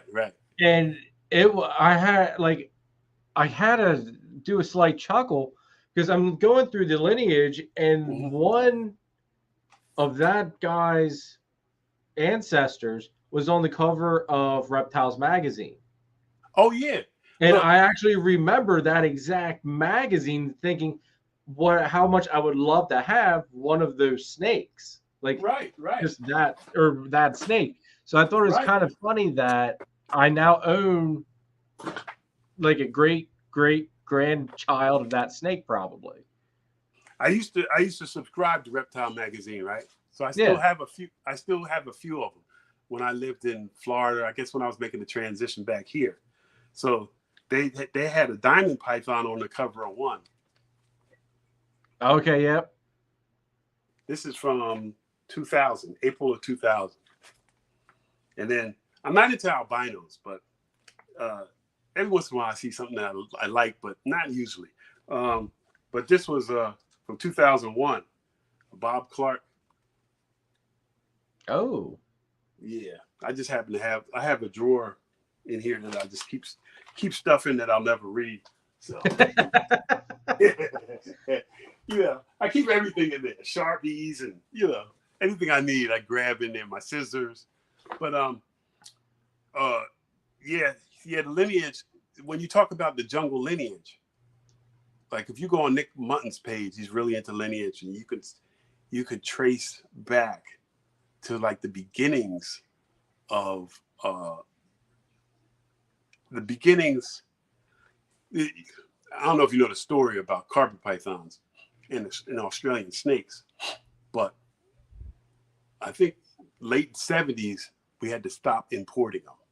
So I know at some point Australia had cut us off. They cut the world off. They were like, they didn't want to be exploited. So all the snakes, whenever you see carpet pythons, with the exception of Irian Jayas, because it's a different country, they're from New Guinea. When you see carpet pythons, they're originally from Australia, but all the carpet pythons here are captive bred. Yep. Because since the 70s or late 70s, we haven't been able to bring them in legally. So you can have lineage like that where you see, I think the snake that was on the cover of Reptile magazine they call Cover Girl. Yeah, I can pull it up here real quick. I think it was called Cover Girl, but there's a few players that are involved with those old lines of jungles. Casey Lasik was one of them. So that Brettles python I just showed you, that's sitting waiting to be fed. Yeah, I got that from Casey Lasik. He's like one of the grandfathers of carpet python keeping. Yep, and a bunch of other snakes. Yeah, Cover Girl. Yep, Cover Girl. And so Casey owns some of those snakes. And Nick Mutton, who, like I said, wrote the book on the complete carpet python. Actually, the second one is coming out. I just ordered mine. And I need to order. How much is it? Do you know? Like, it was $99. How much? Shipped. $99 shipped. Okay. That's a big book, though, because Eric was showing off. He somehow has a copy of it already, and the thing's like, it's humongous. Is it really big? I didn't. Yeah, I know he said it dwarfs the other one. He says he compares the two, and it's bigger than the first one. I'm waiting for my copy, so I haven't seen it. Not like I'm gonna buy any more snakes though, but he got me the first time. But a lot of the lineage that he has is from those early lines. So it's kind of neat when you see it. And that's what probably Pete showed you is like some of that lineage. And, he works it all out until, to the actual snake that you have. But the origins of these jungle carpet pythons are pretty much the same.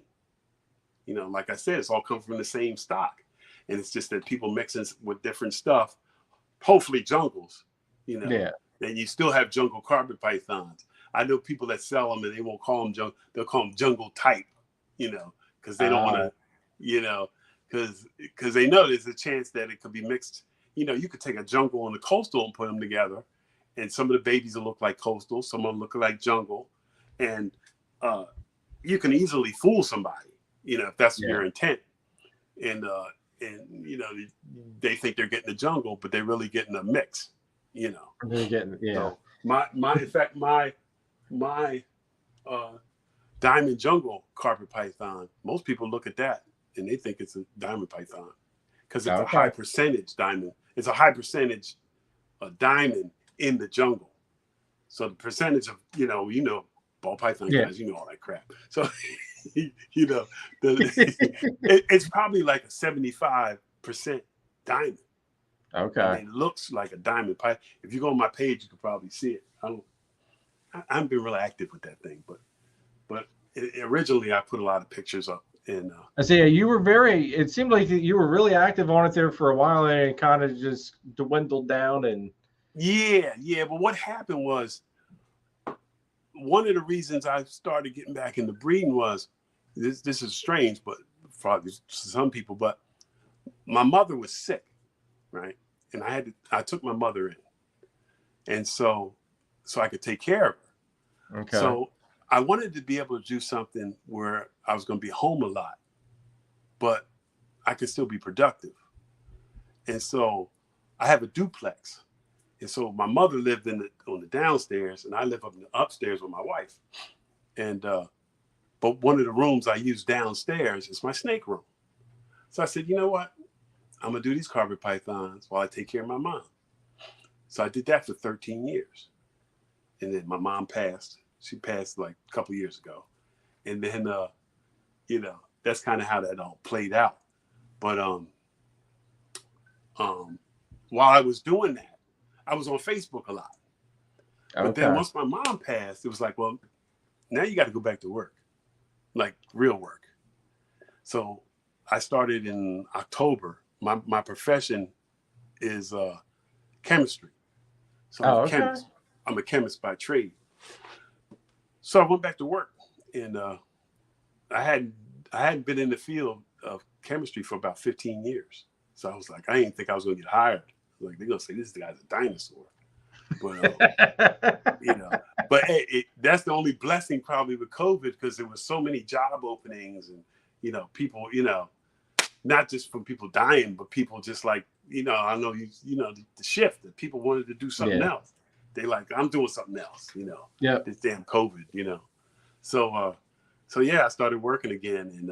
And so, I'm always busy with that. Between that, taking care of the animals, and then I'm a musician, so I got to practice. So all that stuff is going on, and like, I ain't have time for the Facebook. I hear you. That's I know between this, between doing YouTube and the snakes and my family, I've really been slacking on Instagram. I really don't do a whole lot with Facebook. You just can't do it all. Yeah, I've learned to, other than the snakes and the family, YouTube is the next in line. And after that, if I have time for the other stuff, then so be it. But if not, and then the last couple of years, I haven't produced as many animals, so that made it kind of easier for me. Because before I was producing a lot of animals, so then I was doing shows a lot, And then, I don't really like it, but I send snakes in the mail. I mean, that's how I received a lot of snakes. But I prefer when I talk to a person face to face, and we could start, especially if they never kept the carpet python. Yeah, we could talk about the do's and the don'ts, and save them a lot of grief, and have a satisfied customer. Thank you, Diego. I greatly appreciate that, dude. Thank you. That goes into the ultrasound fund. Greatly appreciate the super chat there, buddy. Thank you. Yeah, I know, like, for me, Pedro, like, Xena was my first carpet python ever. And I know I messaged you an awful lot about. See, I don't even remember, because dude, I felt so bad. I felt like a complete idiot asking you all sorts of different questions, because the big thing, and this is one of the topics too, carpets have such that mentality of being nippy, aggressive, even though I don't think any snake's aggressive, they're just defensive. Right. But carpets have just such a bad name. And you kept telling me, because I messaged you like, dude, it's like, I forget how long I had her for months. I remember now. And I was like, dude, it's like she just wants to kill me every time I get her. Yeah. Because you keep trying to take it out. Yeah, remember what I told you in the beginning? I said, look, the best thing you can do for a baby carpet python is leave it alone. Yep. Which is so hard. It's so hard to do that. They're so beautiful. Especially if you're a snake person, if you've already had snakes.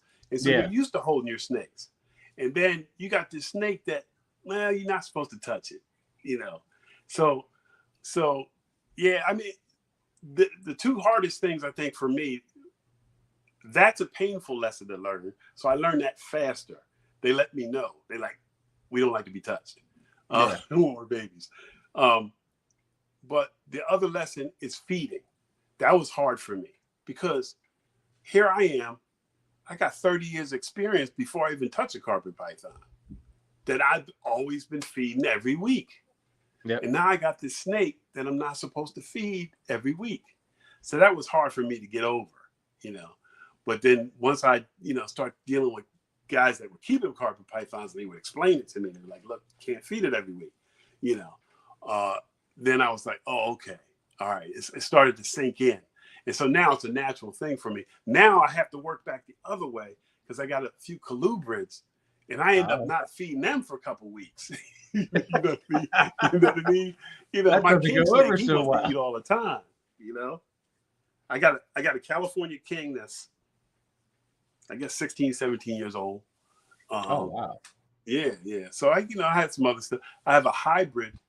I have a hybrid black rat, black pine snake. Ooh. Complete accident. I bred it. It's about 16, 17 years old. I used to keep a black pine female in with a female corn snake, you know, cohabitate. And so one day I decide I'm gonna clean my male black rat snake's cage. So I need some place to stick them. I said, I'll stick them over here in with the black pine. And I'll take the corn snake out because I knew if he smelled the corn snake, he was going to want to mate with her. And that wasn't a good mix. So I put him in with the black pine snake and I'm cleaning his cage. It took less than 5 minutes. I turn around and he's mating with the black pine snake. I was like, no. And I mean, he was fully engaged. I was like, what am I going to have? So, because the female's a black pine, and she's, you know, large compared to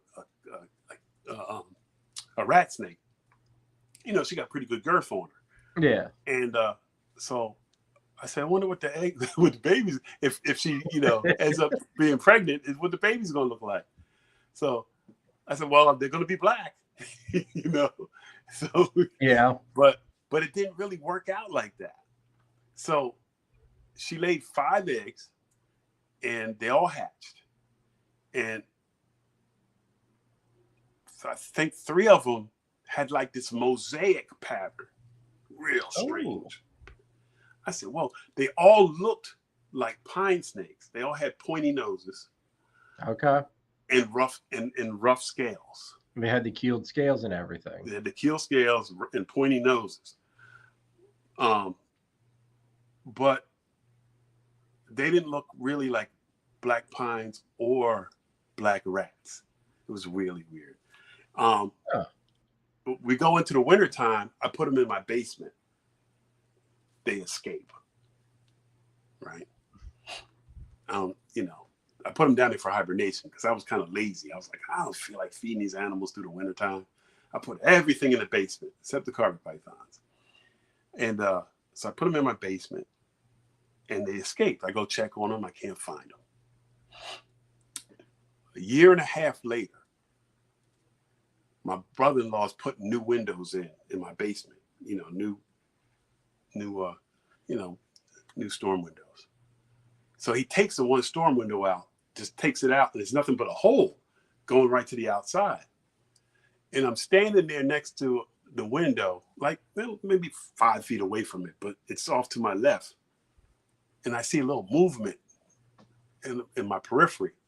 And I look over, and it's one of the black pine, black rat snakes crawling up the wall.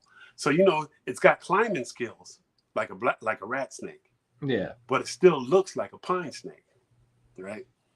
So he's climbing up on the wall. I said, oh my God. I put it down one winter. The whole year goes by, another winter. And now this is like a year and a half later, springtime. And this animal's still alive. I'm like, it was a baby when it escaped. it was still stunted. It still wasn't the size of a pine snake should be at 2 years old. Yeah. But it was, other than that, it was reasonably healthy. I bring it upstairs, I put it in the cage, gave it 3 mice. It was happy as could be, you know? I was like, what? I still got this snake? Hold on. Can't tell you about it without showing it to you, right? Exactly. I'm curious to see what this thing looks like. Let me see. Got it in here somewhere. Where are you, my buddy? Hold on. 1 sec. 1 sec. Come here, buddy.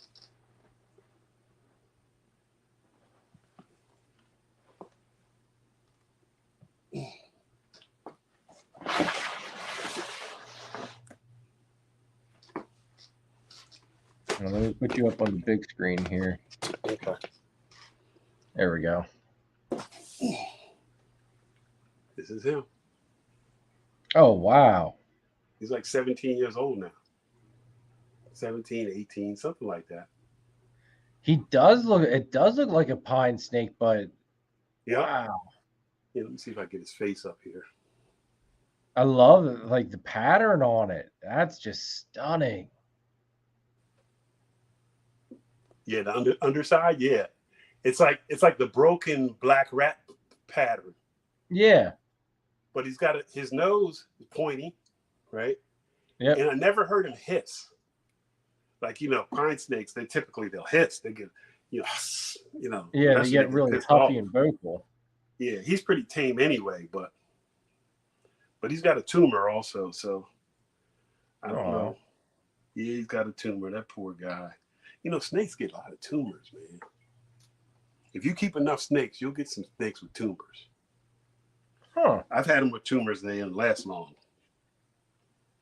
But and where they come from, where the tumors come from, I don't know. But if you keep a lot of snakes, you're going to see a lot of snakes live and a lot of snakes die. He's beautiful though, dude. Wow. Yeah, he's beautiful. That's a neat little accident. And he was just like this when I went to pick him up too. He didn't react. He didn't act like he was going to strike me. I just went to pick him up. He'd never been handled before because he'd been on the loose for a year and a half. Yep. And people said, "Well, you must have mice in your basement." I said, "Yeah, but how many mice could I have? I didn't have any water down there, really. Maybe he got in the sump or something. You know what I mean? They found out how to get in the sump. But yeah, that's him. So that's wicked, Pedro. That's wicked, dude. He's really cool. That's my guy. He's a rat eater. Well, he'll eat anything, really. Once in a while, I give him a bird, like a little chick or something, frozen thawed chick for a treat. But yeah. So with the temperaments of the carpets and everything, I know you had told me, essentially after they hit a certain age, it's like a light switch flip goes. Exactly. Don't really care like that anymore. speed switch I was talking about earlier. Yep. Same thing happens with the temperament. And it's usually not that subtle. It's not like they transition all of a sudden. What I notice is they just aren't scared anymore. Yeah. And then just like, oh, okay, you're picking me up. It's the tree man picking me up. They think you're a tree, In my mind, I think, you're just like a moving tree. Xena, she's still slightly she gets very. She's not. I don't want to say even cage defensive anymore. Mm-hmm. She'll get very jerky when you go in there. Like you touch her with the hook, she starts getting nervous. She's getting a little bit nervous and stuff. Yeah. So but once you get her out, she's a gem. It's just getting her out can be a little bit tricky. You just can't stick your hand in to get her out. Yeah, you just stick your hand in to get her out, and you're taking a chance. So the hook is always the best way to go. Yep. Because usually after they learn, after you're doing it 50 times, they learn that, hey, this isn't going to be painful.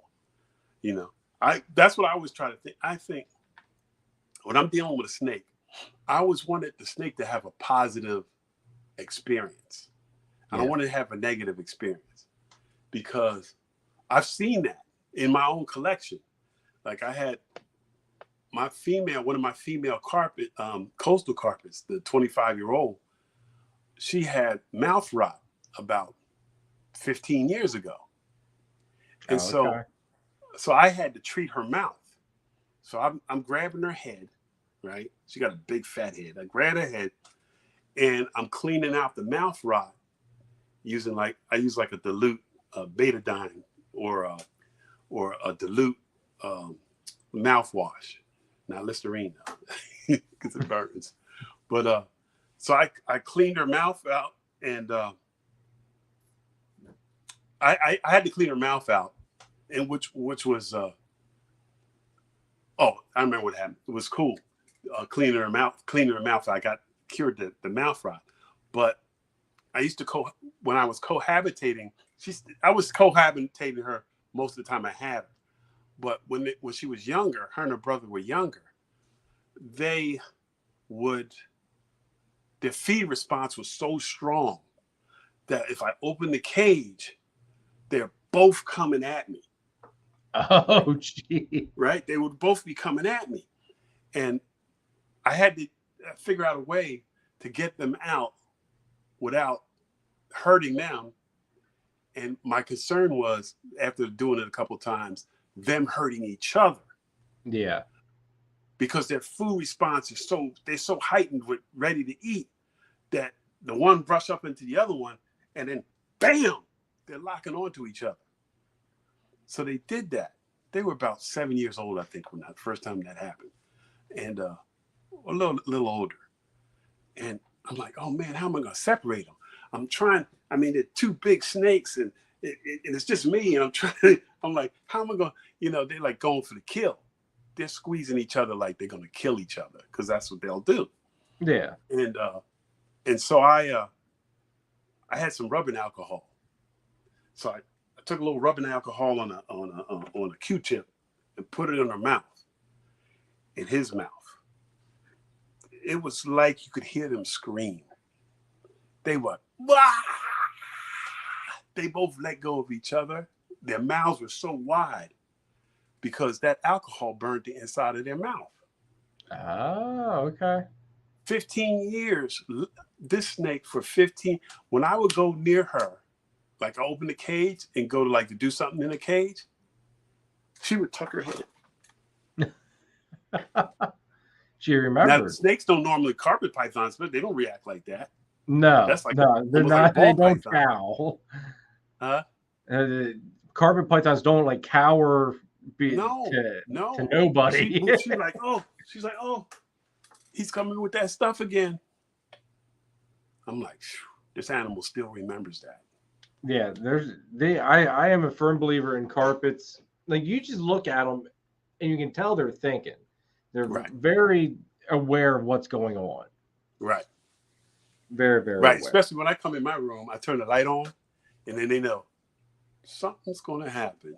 Yep. And of course, the rat smells the giveaway, because that's what I do. I take the rats out of the freezer, and then I take them out of the freezer, and I sit them on top of my big open cage, and then with the heat and the air, a jumbo rat, which is like a double XL rat. Yeah. That'll take 4 or 5 hours to thaw out.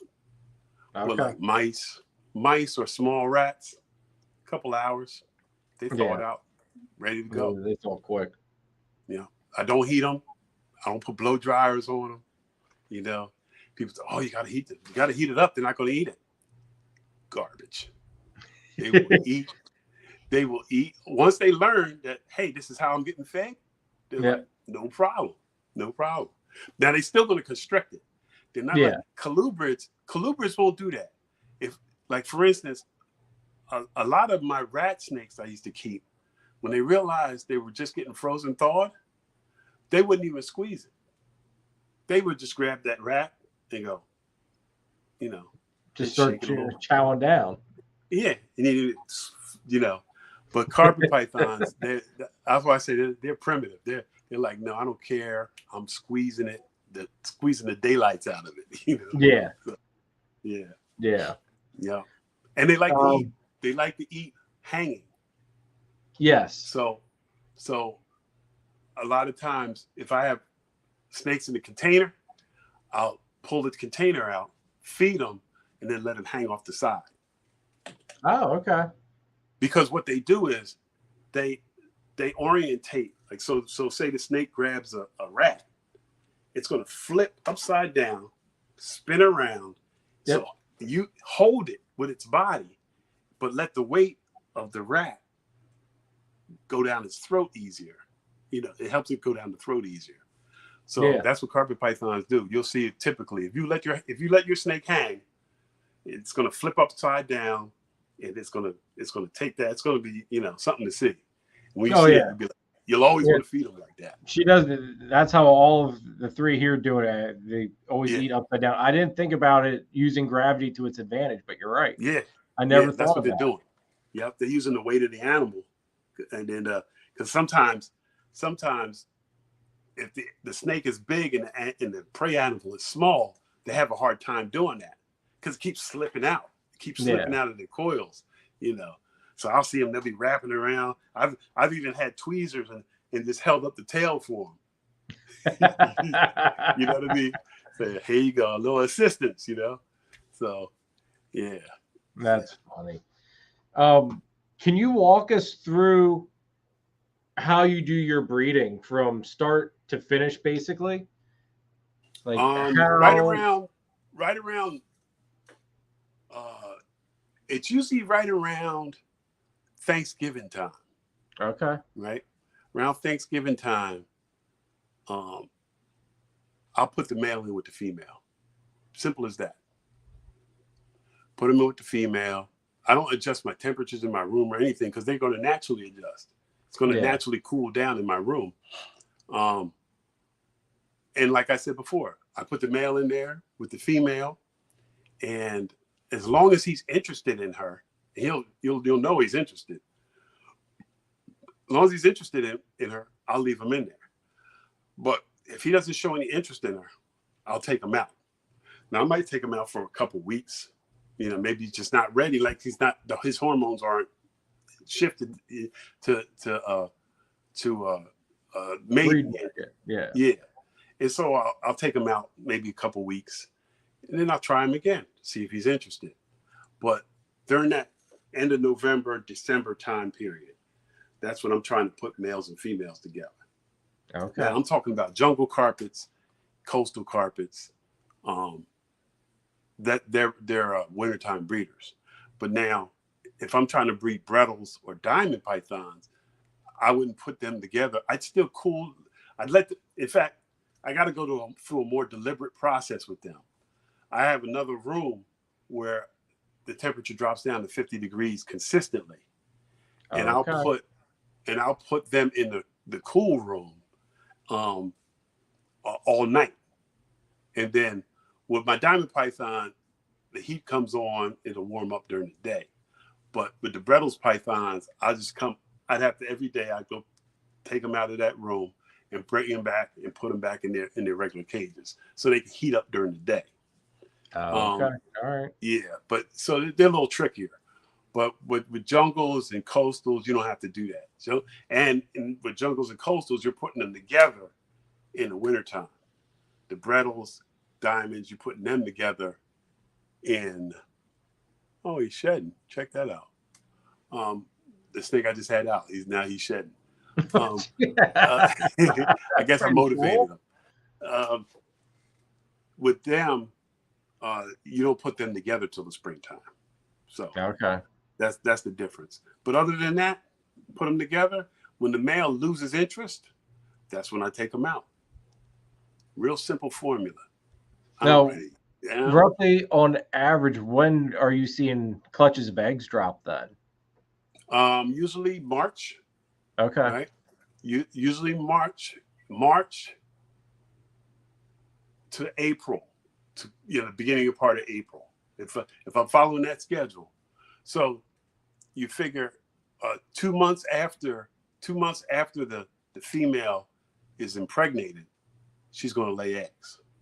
And 2 months after that, they're going to hatch. So it's real easy to keep track of that, you know. So she lays them in March. I'm expecting to see, if she lays them in the beginning of March, I'm expecting to see babies in the beginning of May. She lays them, if she's lays them in the beginning of April, beginning of June, I'm expecting to see them come out. But that's kind of the window. That's kind of the window. Yeah. But I don't see them mating in May or June. It's over by that time. Okay. Yeah. So they are a very seasonal thing where you're not going to see many people breeding carpets all year round unless they're manually controlling the temperatures. Yeah, and I don't think it's just temperature. I think it has to do with pressure light system and stuff. Yeah, well, yeah, it could be that too. Barometric pressure, and also the amount of natural light. You know, because in this room they get natural light, so you'd have to mimic all of those things. Because I've heard different guys, you know, debating, like, is it the temperature or is it the lights? You know, the circadian rhythms, you know, that kind of thing. It's probably, it could even be a little bit of both, even too. Right, combination. Yeah, because we're trying to mimic what goes on in nature, you know, as best you can. And it's like ball pythons, people breed like all year round. People breed those all year round. Carpets seem like they're a little bit more on the breeding aspect. They're more of a medium, as far as I would say, as difficulty, just because of how you've got to pay attention to, like you've got that limited time window and everything like that. Would you agree on that? I mean, you know, I mean, it was like that with colubrids too. So, you know, springtime is mating time for colubrids. And then in the summertime, you know, middle to late summer, that's when they're laying their eggs. They're breeding in the spring, and then they're breeding in the spring, they're laying in the early summer, and the babies are coming out in the early fall. Okay. You know, so the same kind of thing.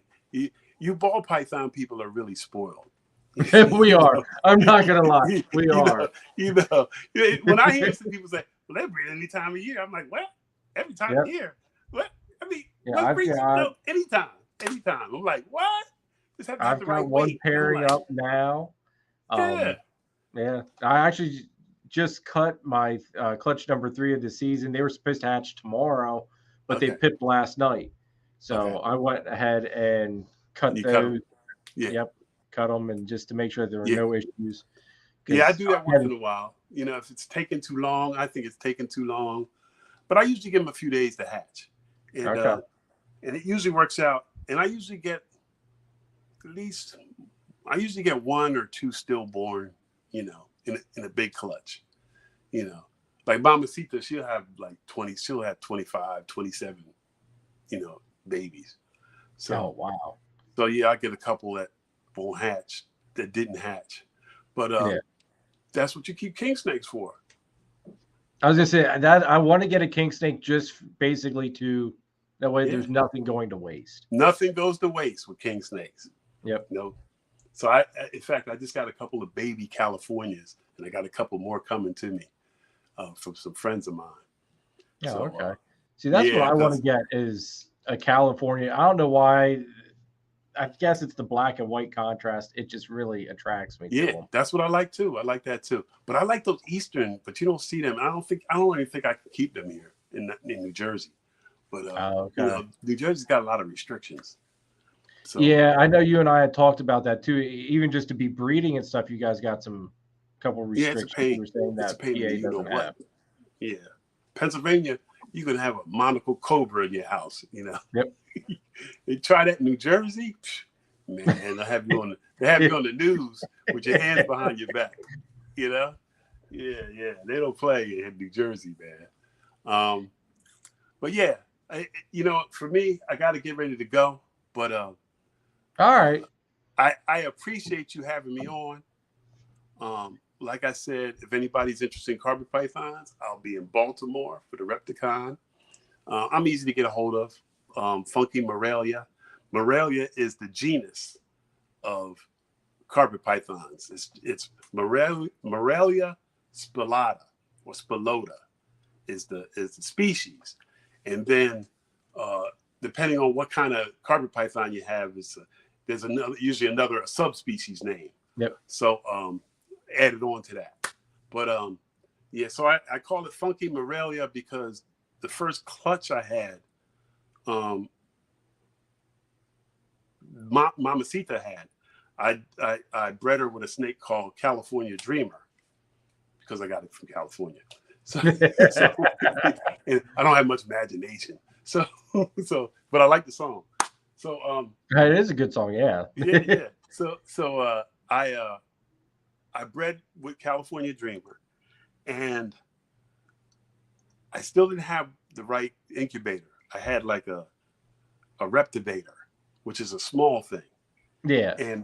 But I said, I'm gonna see if Mamacita can do maternal incubation.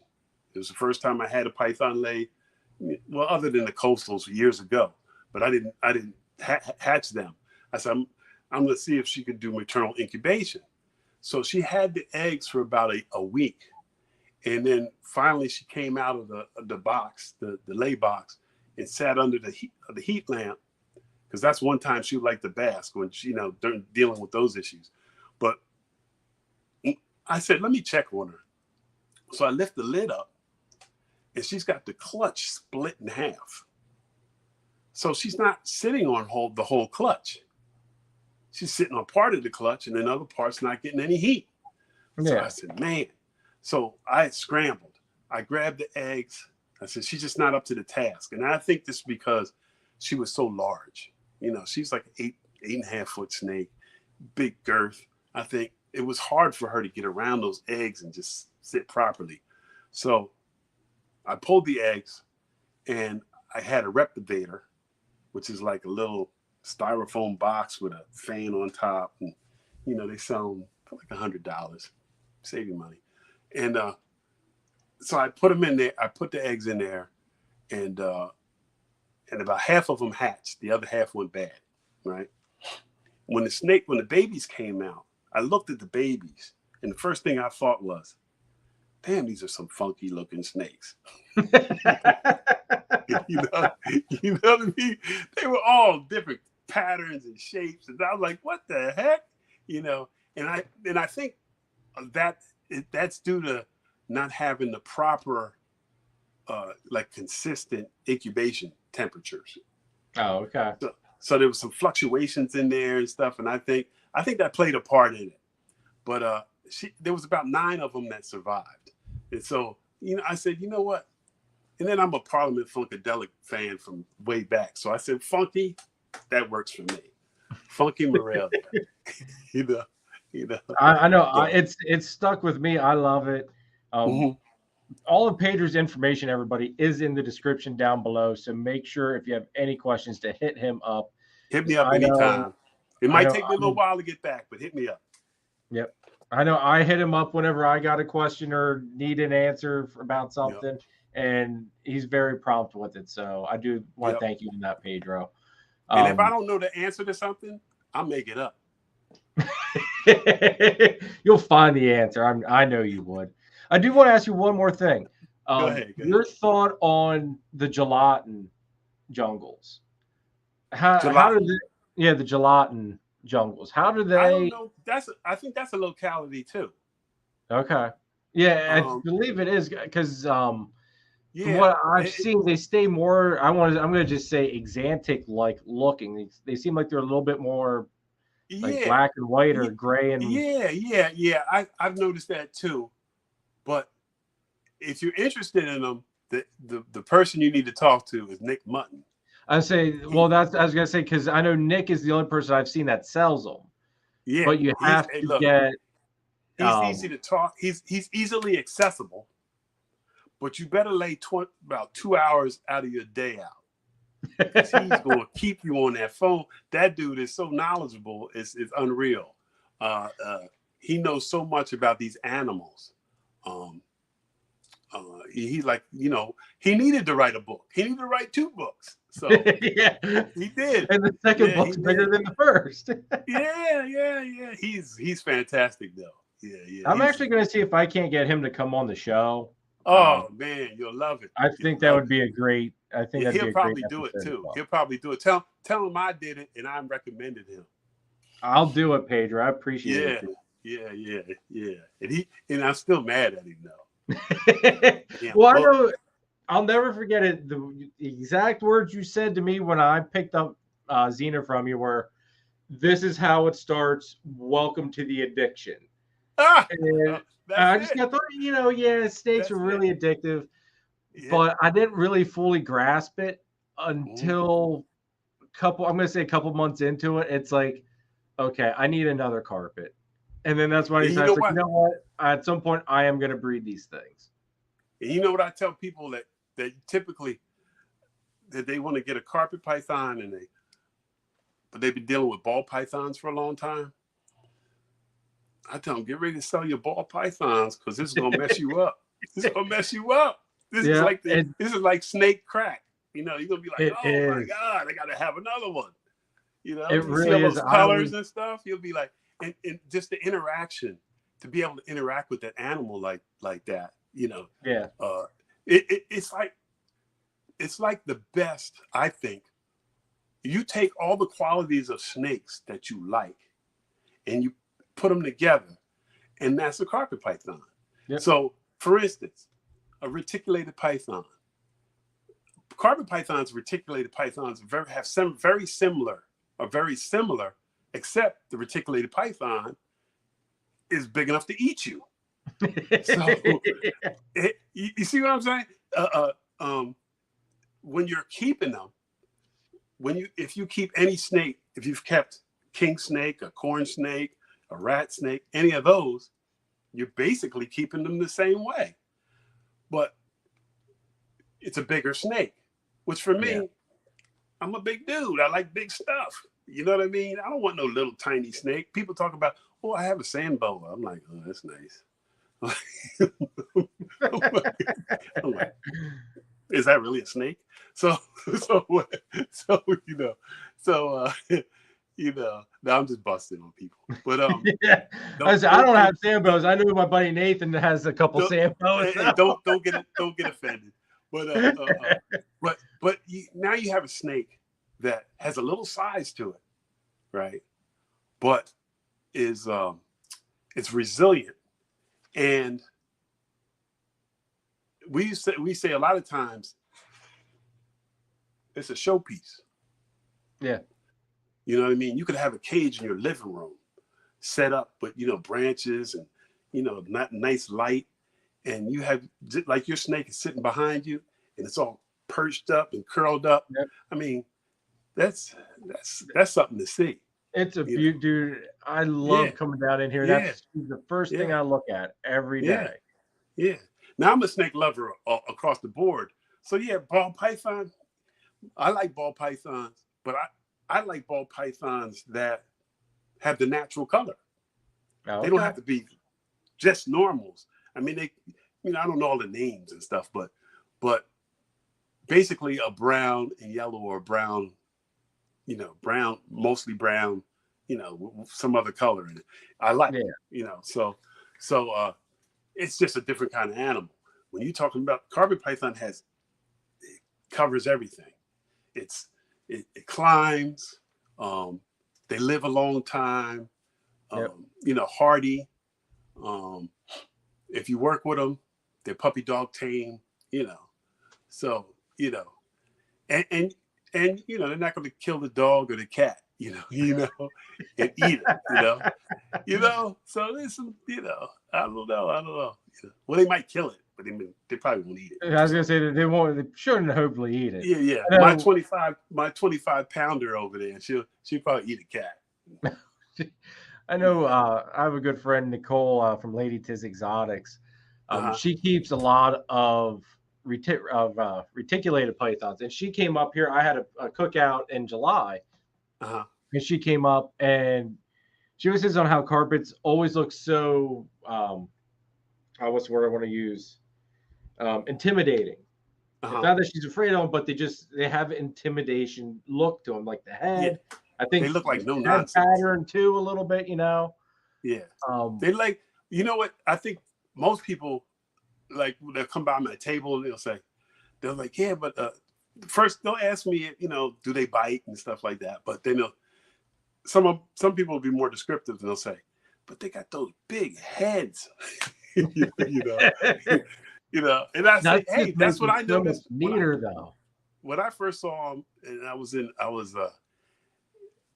when I first really noticed the big head, the adult ones, when I was living in Florida, and there was a pet store in St. Petersburg that sold reptiles, and or mostly reptiles, and they had a couple of carpet pythons that I now know were jungles, Yeah, okay. um, and they did have some big fat heads on them. And so anytime I went in there, I would go stand in front of that cage, and look at those big head snakes. It's like, Yep. it was intriguing. And so now I got a room full of big heads, you know. Well, I just thought it was funny because I told her, I was like, you've got these big 20, like 10, 15, 20-foot long snakes. Mm, I don't know how big hers are exactly, but I yeah, mean they're big. they're big retics. And I Yeah. was like, it's like, come on. I told her, it's like, one of these days, I was like, you will. She's. I don't think she's ever held a carpet. I was like, one, you will hold a carpet one day. Hmm. You're like, I will make sure of it because till she got here, it was nighttime, and I wasn't bound to pull any of the carpets out at night for Right, right. her. I just did not want to remotely start that off on a bad note. But I told her, it's Yeah, like, yeah. you're gonna want to hold a Positive. carpet, and as I told her, it's like at some point, once you hold one and you see that how awesome they are, I told her, I almost guarantee you that you will at some point own one Yeah, because yeah. it's I don't know how anybody can not own a carpet. Like they're just That's what I'm breathtaking. saying. Hey, that's why if I can just get you to get one, I know I got you. Yep. and and, Yep. and it and it and it thrived. That's the thing too, because I had a customer last Hamburg show, not the last one where I saw you, but before that, a couple ones before that, I sold a jungle carpet. I think I sold a zebra jungle carpet python to a guy who Okay. had previously bought a snake from one of my customers who had bred some of my snakes that he bought. So it's, Oh, some okay. years had gone by, bred some of the snakes, and so he bought one from him, and he bought one from me, and so I'm talking to my buddy, who bought the original pair from me, who bred the pair, and he said uh, the guy, I forget his name, but he said the guy, uh, he said all his snakes had died. So I was like, what do you mean they died? He goes, yeah, he couldn't get the one that you sold him. He couldn't get it to eat. I was like, the dude never called me, never messaged me. Like, as Yeah. soon as you have a problem like that, I need to know about it because it's something you're not. If I say your snake, the snake is eating. I'm not Oh yeah. selling you a snake that doesn't eat. That's a problem for me. Yep. So, and it's not just eating one meal. Like my babies, the ones I take to Baltimore, they're gonna have at least 5 or 6 meals in them. You Okay. know. So, and then when the person buys a snake from me, I'm gonna tell them, look, this is the way I show them pictures. This is where they live, and this is how they live. Now, what you want to do is you want to mimic the same. You don't want it to be any more drastic change than it needs to be. Yeah. So mine are in a room. It's quiet. Maybe in your house you don't have a quiet room, but you better find one if you want. You know what I mean. You better find an oasis so this snake can relax, because a nervous snake is not going to eat. A nervous baby snake's not going to eat. Yep. And then he said the guy is holding the snake all the time. I'm like, I tell people, don't hold the babies because they go off food because they're scared. And every time you open that cage, that snake thinks something it doesn't like is going to happen. Yeah. Whereas when I open these cages up, my snakes, chances are they looking for food because they Yep. know that's going to be a positive interaction. And even if I'm just taking them out because I'm cleaning the cage, they're still not going to be threatened, I'm not going to grab them, Yeah. So I always tell my customers, they like, look, they're baby snakes. They're not ball pythons. Ball pythons are a little bit different. I mean, they're scared too. They're going to ball up. And ball pythons can go off food.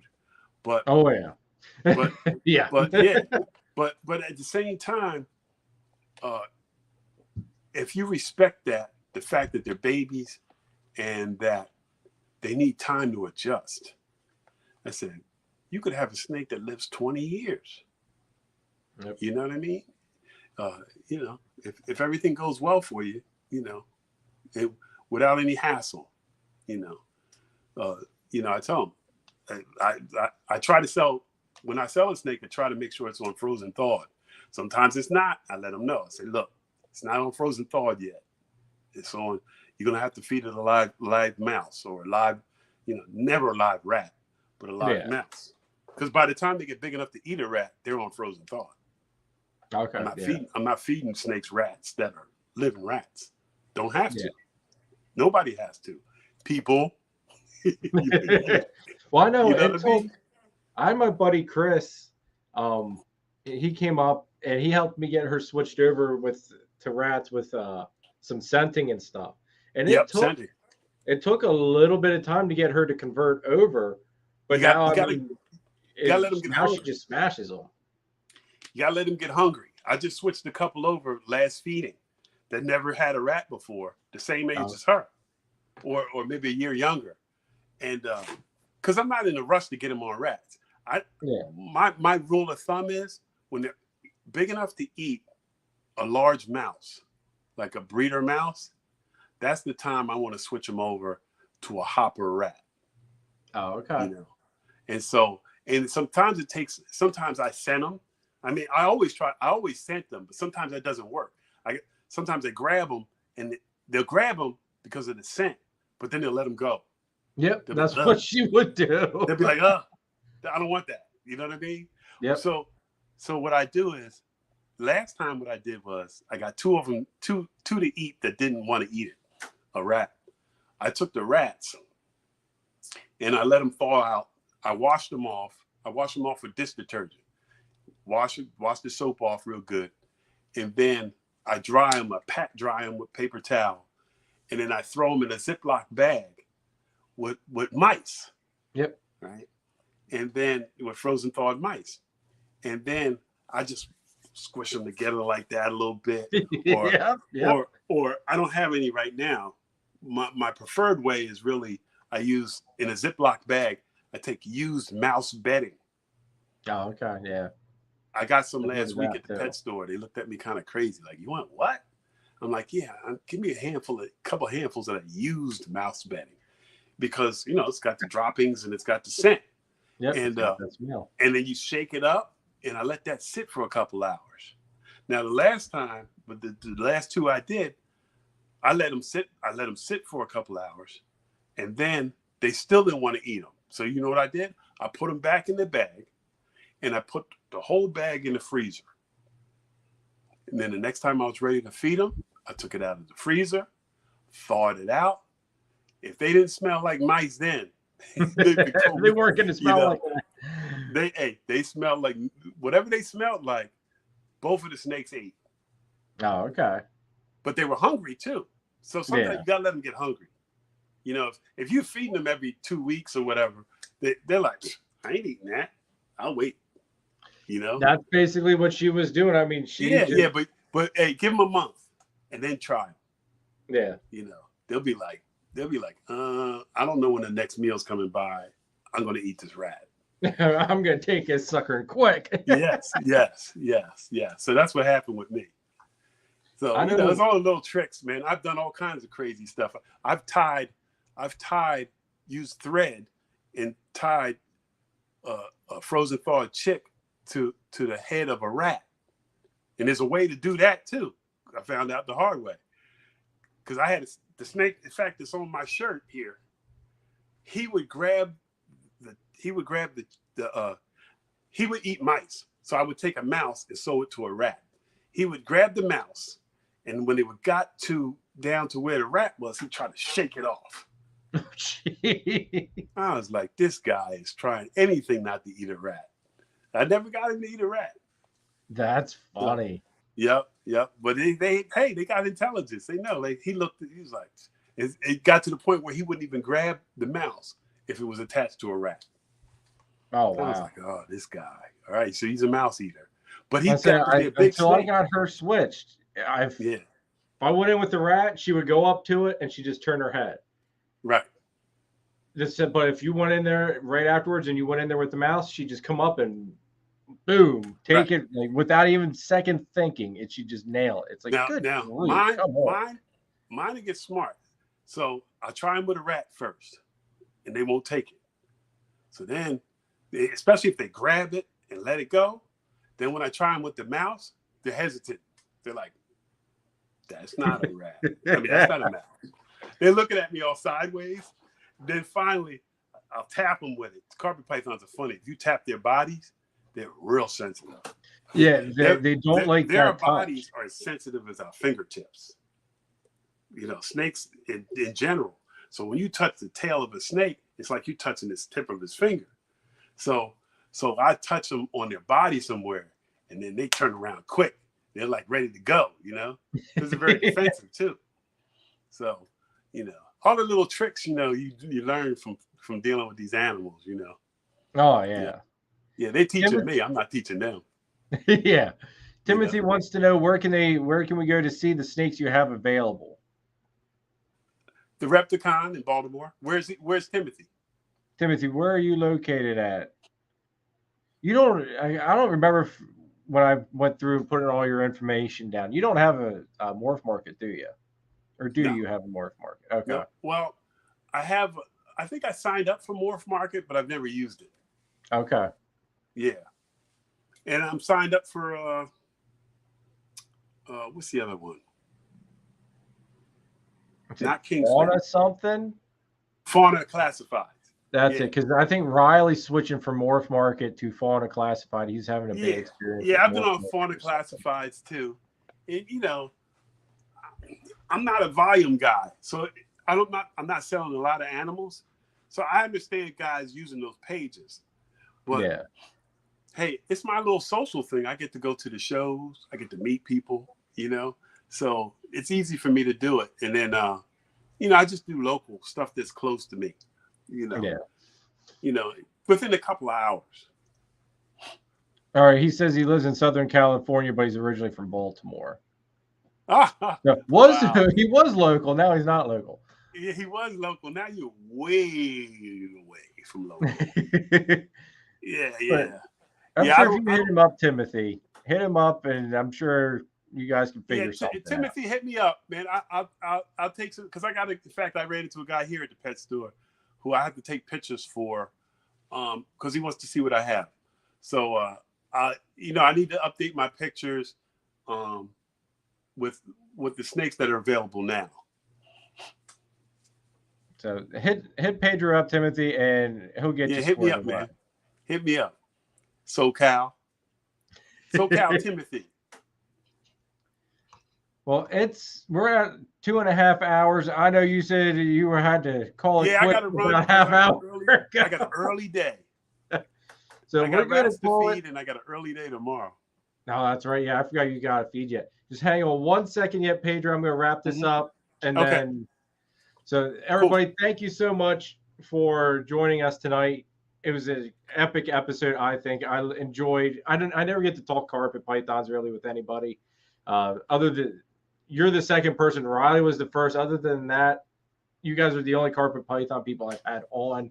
So it was a nice change of pace to have talk about something else for a change. Yeah, and now you need Nick Mutton, because he doesn't just do carpet pythons either. He does ball pythons, and he does olive pythons. And I think he just started doing diamond pythons too. I'm going to hit Nick up. I'm going to message him this week and see if I can't get him scheduled for like November. And tell him to get you one of those books.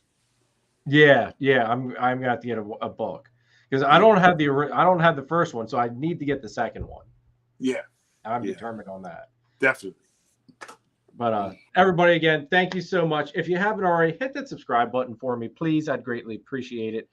Hit the like button, drop a comment down below. Let me know what you guys thought of this episode.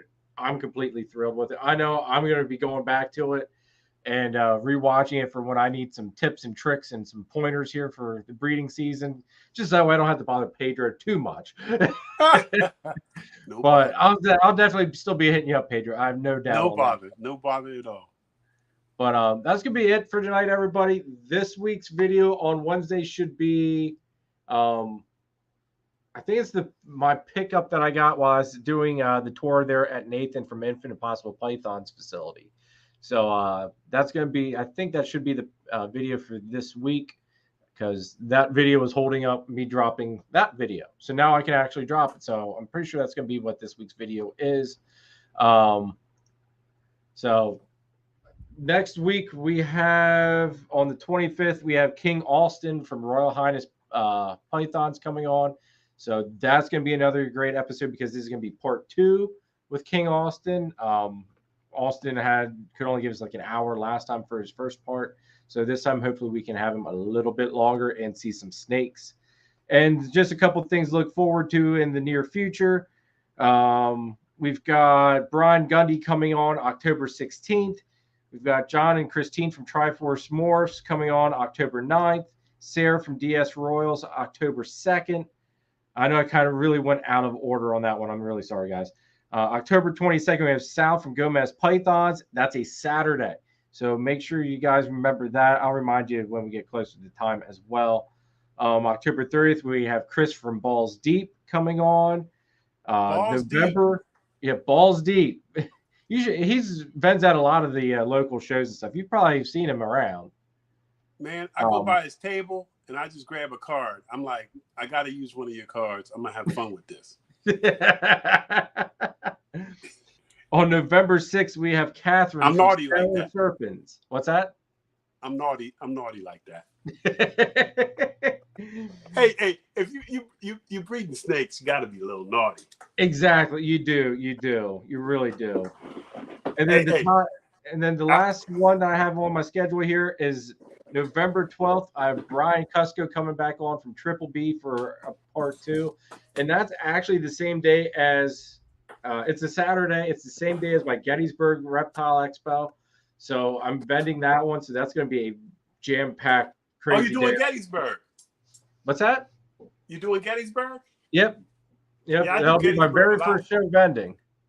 Oh, get out of here! That's a good one. Look, that's my man Joe. Who's the proprietor. Yeah. So I usually do well at Gettysburg. Yeah, I love Gettysburg show. Are you going to be going to this one?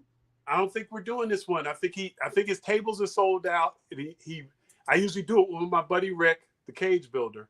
Oh, okay. And we usually in the far right corner. And okay. I think he's reduced the size because he used to have like basically a double room. So he reduced it, I think, to one room, kind of cut down the amount of vendors. But I'm sure we'll be doing it again later. But he's such a good dude, Joe. You know, he's a big ball python breeder too. Joe is very, very awesome. Actually, I'm going to just drop this little bit of slight teaser here. I've been in the talks with Joe, and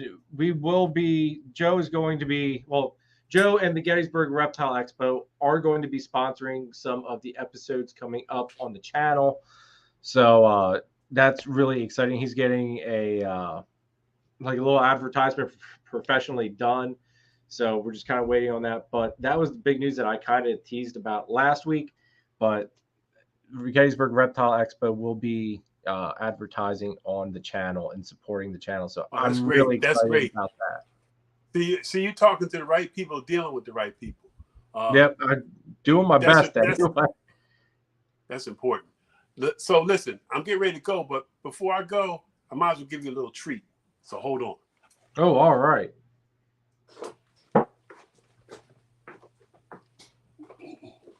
Hold on.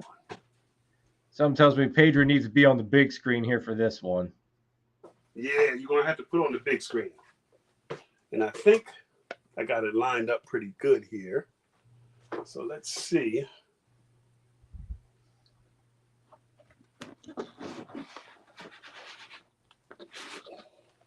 Let's see. Can you see this? Yep. Can you see this rat? Oh yeah, you can. Yep, we can see everything. She's coming.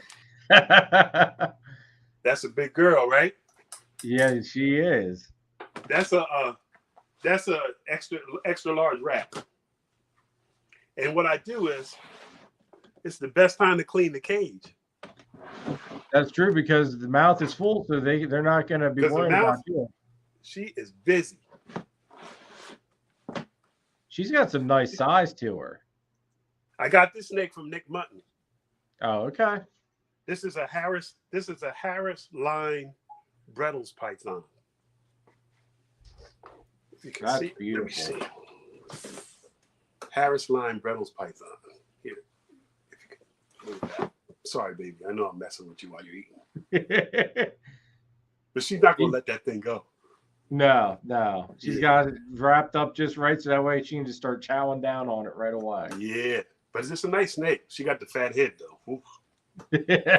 Right. If you ever been bit by a fat head, you'll know what I'm talking about. Be like, don't. I luckily have not taken any nips since the first year of having Xena. That first year was rough. After that, I started wearing gloves with her, and it kind of mellowed her out. And then we slowly worked to not wearing gloves. Yeah, that's what you got to do. You got to take it in stages. Yeah. Like, it's funny when I got her from Nick.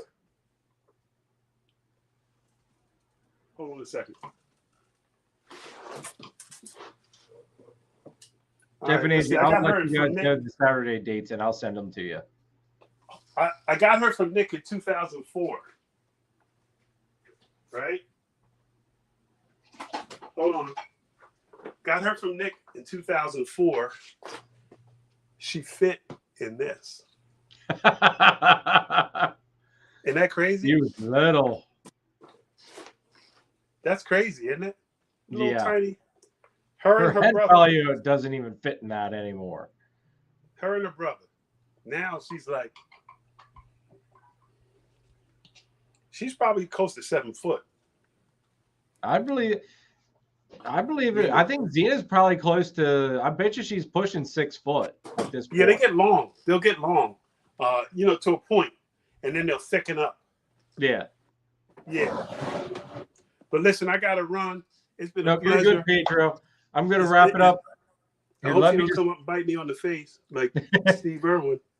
So let me just end this here real quick, and then I want to say something to you real quick. So everybody, thanks again for joining us tonight. Pedro, thank you so much for coming on.